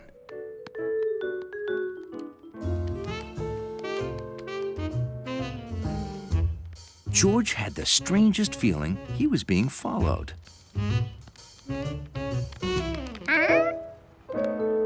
Guess not.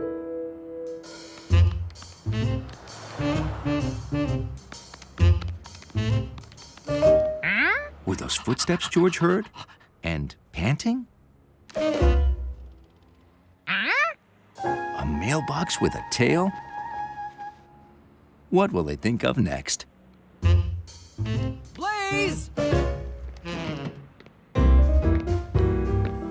Blaze ran off.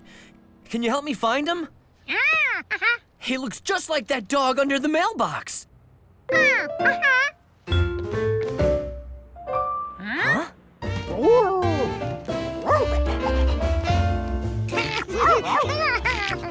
I love you too, Blaze, you Wazy. Yes, I do. But you've got to stop running away. Yes, you do. Yes, you do. Maybe they didn't notice we were gone, Blazy.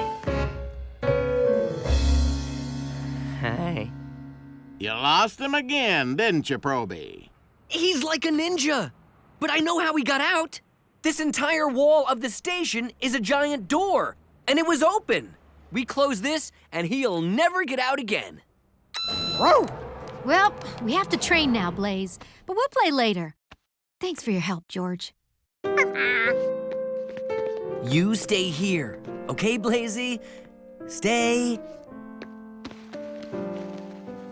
Blaze was very bad at staying. What if he got out and ran so far away they couldn't find him? How would someone know to bring him back to the firehouse? Aha! If Blaze had clothes like the fireman, everyone would know where he came from.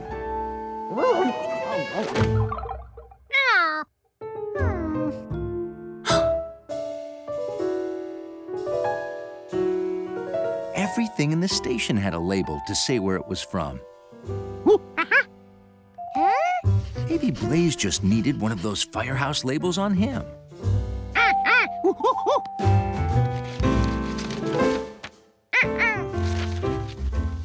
After a little searching, George found one.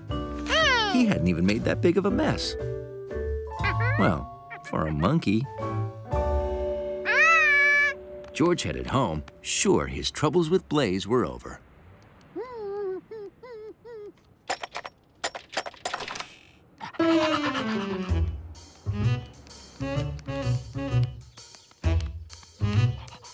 Then George thought he heard footsteps again. That was odd. When you live in a city, you see all different kinds of buildings. Tall ones and short ones, square ones and curvy ones. But of all the buildings in the city, George's favorite was the George and Steve Super Skyscraper Tower. Hey, that's cute. You two are almost as good at building as bees are. Bees could build things? Where'd they find tools that small? Come on, I'll show you. What is that? Honeycomb. It's what bees make inside a beehive. Bees build hives to lay their eggs and to store pollen and honey. Wait a minute. You mean all that gooey stuff in there is honey? Mm-hmm. Yum! See those cells? Bees make those with wax from their own bodies. Isn't that amazing? It's a marvel of engineering. An engineering marvel that smelled marvelously delicious. Today is Earth Day, and I'm doing my Junior Farmer's Earth Day speech on honeybees. You want to hear it? If we say yes, can we have honey? Maybe. Okay. Bees are amazing creatures. They build hives in trees mostly. Thousands of bees can live there. All the other bees follow a queen. She's the biggest bee, and there's only one in a hive. Every bee has a job. Drones mate with the queen, but worker bees go from flower to flower getting nectar and pollen to make honey. Have you heard a word I've said? Oh yeah, honey and stuff. You want to try a taste? Oh, my ballet class. Gotta run. Be back around 5. Woohoo! Thank you, Betsy. I'll just have a little. Oh, man, that is good. Try some.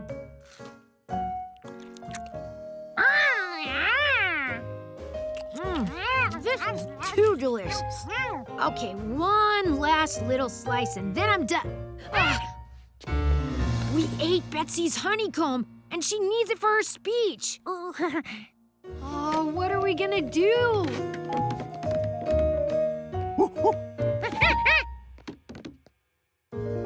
Good thinking, George. We'll buy more honeycomb. Let's go. Do you have honeycomb? Honeycomb?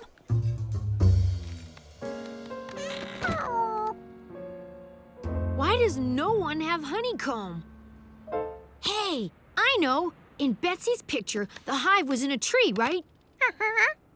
The park is full of trees. Maybe there's a beehive in one of them. Let's go.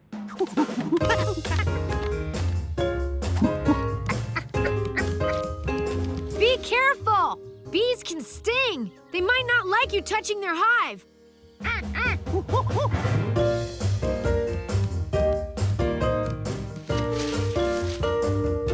George couldn't find a hive.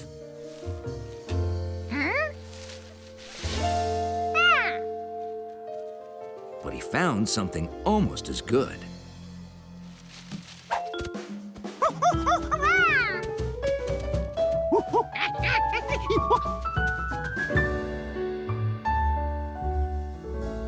An Earth Day celebration? Good thinking, George. Maybe they have bee things here.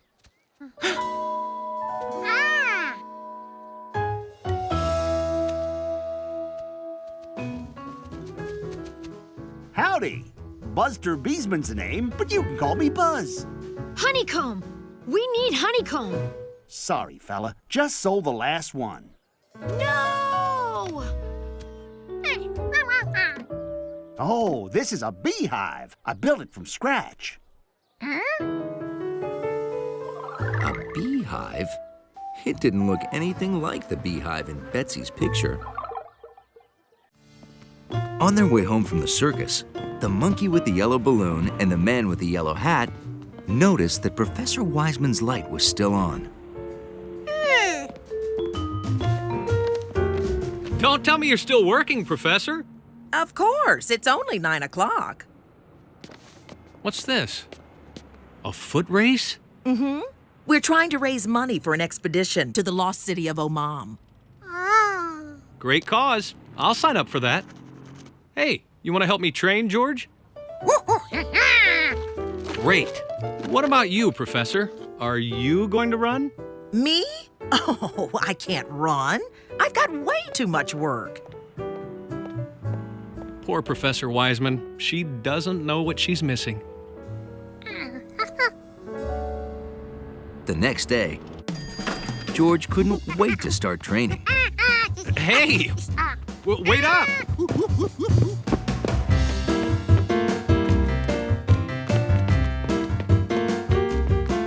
Stop! I need help! This was strange. The professor who said she couldn't run was running. Terrible, absolute disaster! What, did the T-Rex collapse? Oh, worse. Anonymous donors. They won't contribute to the expedition unless I run the race. Oh, but that's great. Races are a lot of fun. Can you help me train? I don't know a thing about running. No problem. Let's meet in the park at lunchtime tomorrow. Terrific. Can't wait.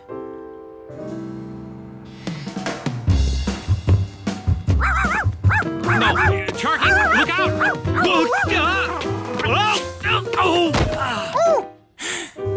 Oh, boy. What? He sprained his ankle? How can I train for the race without him?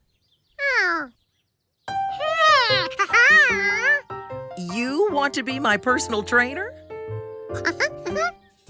Okay. Well, let's get running.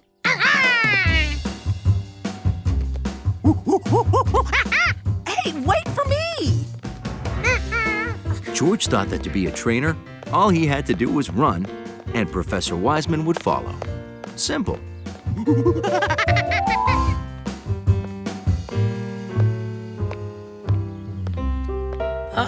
George, wait up! Maybe not so simple. Oh, I'm so thirsty. Do you have any water?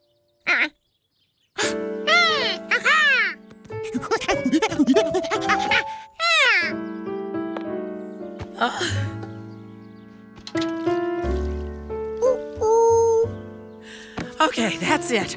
I'm done.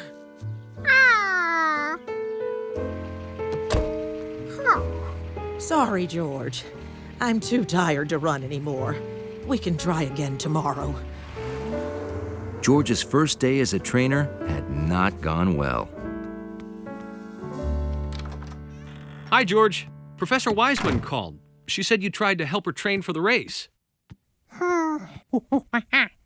Well, don't give up. I think it's a great idea. And I found something that might help. It's an old training video I used to watch called Run for Your Life. You! Yeah, you! Are you ready to run like you mean it? You might want to take notes.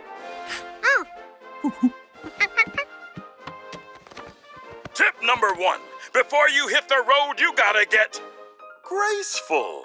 You gotta stretch those muscles.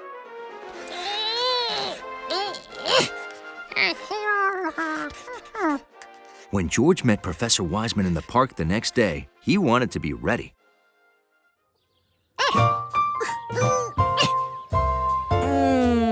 Stretching does feel good. Okay, what's next, George? Ooh.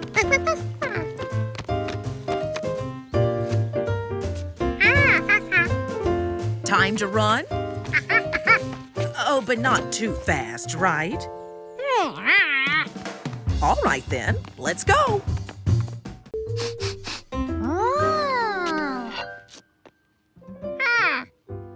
I have lost the ability to cook.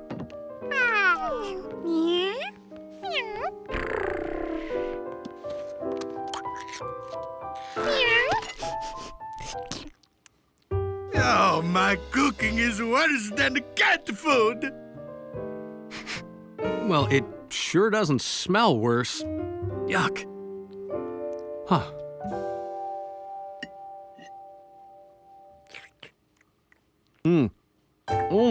And it certainly doesn't taste worse.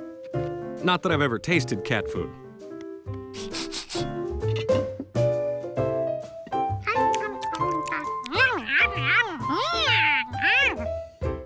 You're just being nice. If Gnocchi won't eat my food, there's no point in serving today. Flower delivery. Oh, it's a nice selection today. Just to put him down, Hector, thank you. Okie dokie.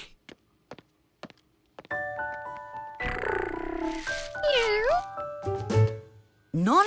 No chewing under the flowers today. We just started using a florist. Gnocchi thinks the flowers are snacks for her. You might as well let her eat flowers. She won't eat my food. I will talk to Chef. This is what comes of letting a cat make cooking decisions.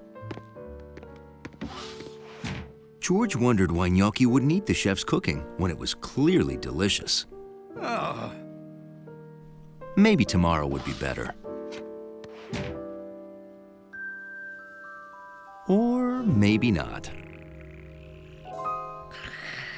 I'm guessing this means no ravioli for anybody? There is no hope. We will have to close the restaurant. I'm gonna retire and take up ice sculpture. Chef, Oh, no, you have to stay with the food. Closing the restaurant would be a disaster. Where would the chef and Nettie go? How would George get ravioli? George needed to find out why Gnocchi had stopped eating the chef's food. She must be doing something different. George would watch her and see what she was up to.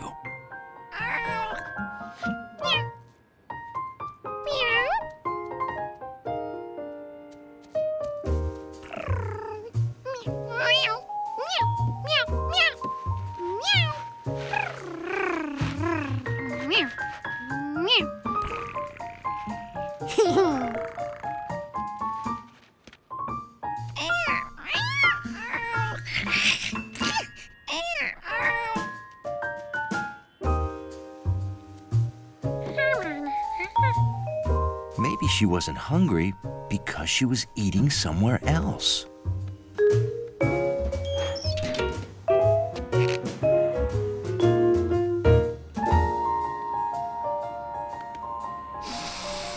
George could smell the delicious sausages,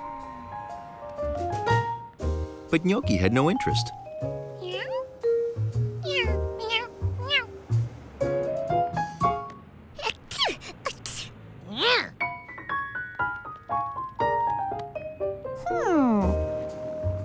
So it wasn't just the chef's food that didn't interest her.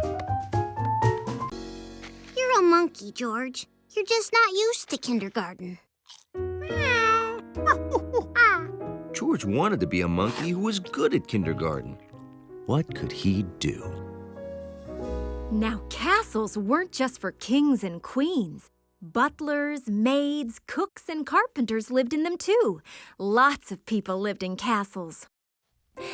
I've always thought it would be fun to live in a castle, high on a hill overlooking the ocean.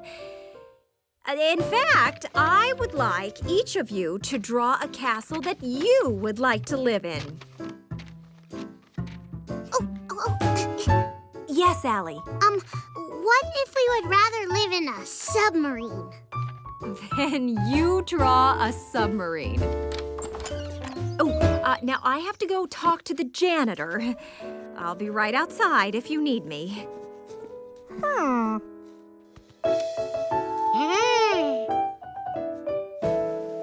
George had an idea. Instead of drawing a castle, why not build one? A castle for Mrs. Gold to live in.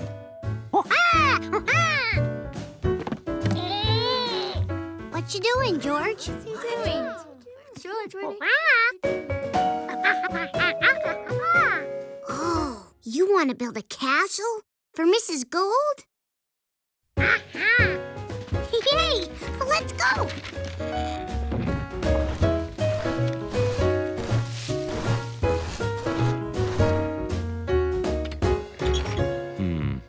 Maybe castles weren't allowed in kindergarten. Maybe he should ask. The bookshelves, the water, not a problem. But sand in a carpet? That's a problem. Mrs. Gold, George wants to know if he can build a castle instead of draw one. Sure. I'll be right there. Let me tell you about carpets. First, you got your shags. Then there's your area rug family, which is divided into the short pile and the deep pile. It's not easy building a castle, but George found a way. With bookshelves and blocks for walls, and a curtain for the roof. And every castle needed a window.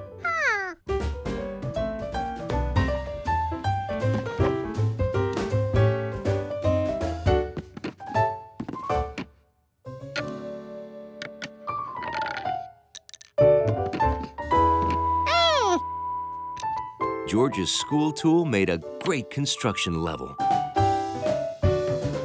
At last, the castle was ready. All it needed was a tree. Yes, well, thank you. That was most informative. I'm sure it will look... Oh, my! It was George's idea, but we helped. When you said a castle, you meant a castle. Oh, this is wonderful. It's amazing what you can do when you use your imagination and work together and have a monkey to help you. Yay for George! Yay for George! It was good being a guest monkey, but it was also good being a plain old regular monkey on his way home.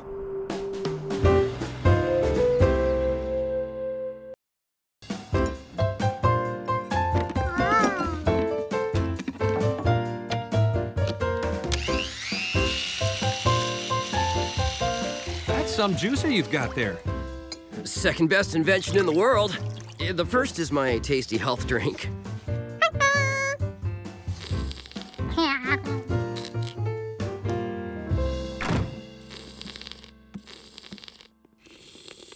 I know these are delicious, but we should save the rest for later, George.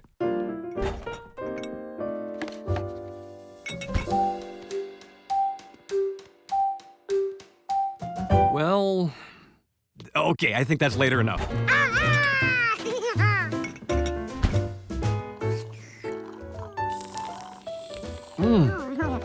Boy, that was tasty.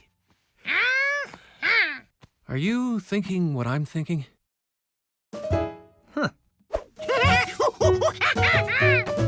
Right, let's go.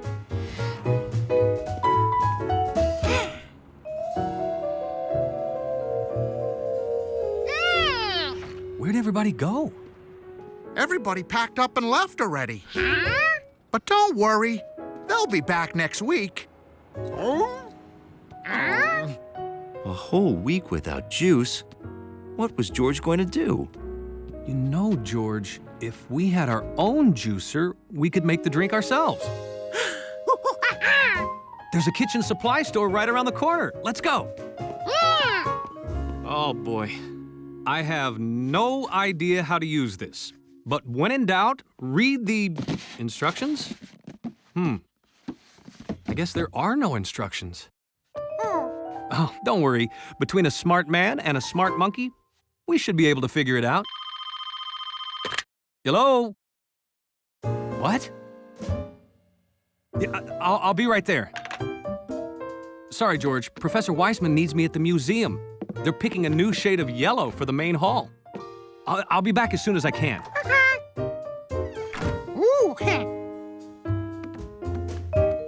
George figured a smart monkey all by himself should be able to work this thing.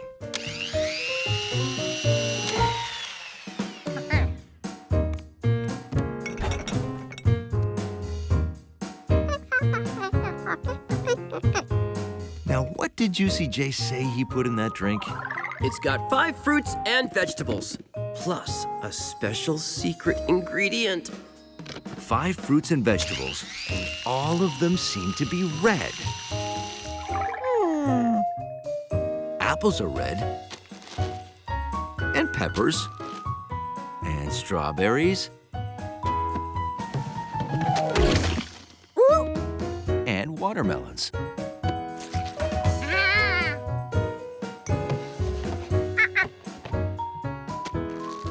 George didn't know what cabbage was, but it was the last red thing in the fridge. 5 red things.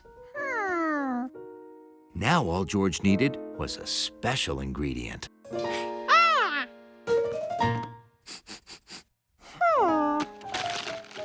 A red fish? Why not?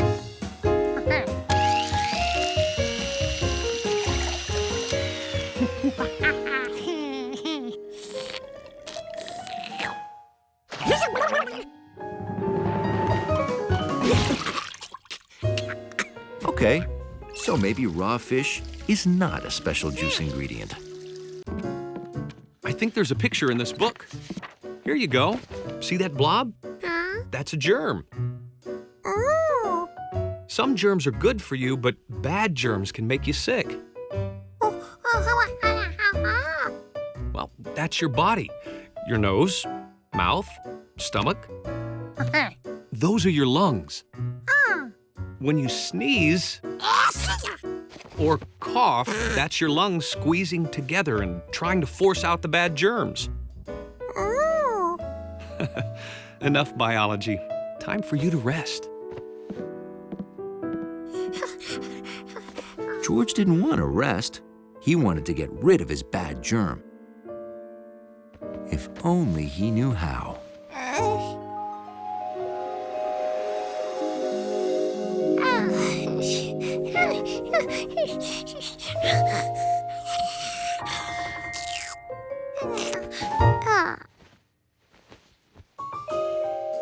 George saw a face. A face he had seen before. In the mirror. It was him.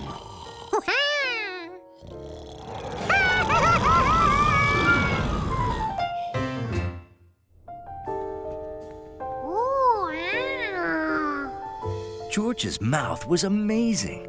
It was like a giant cave.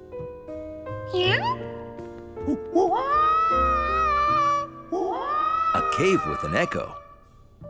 A squishy floor, which was actually his tongue. And best of all, a spaceship. George could find that bad germ and get rid of it. Just as soon as he figured out how to work that spaceship.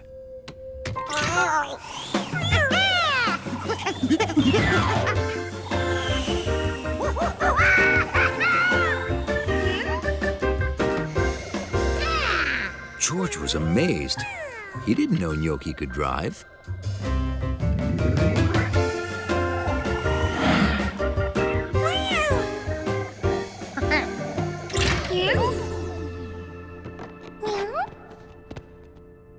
George knew they were somewhere above his mouth, but where? Fortunately, Gnocchi had discovered a helpful sign. They were in George's nose.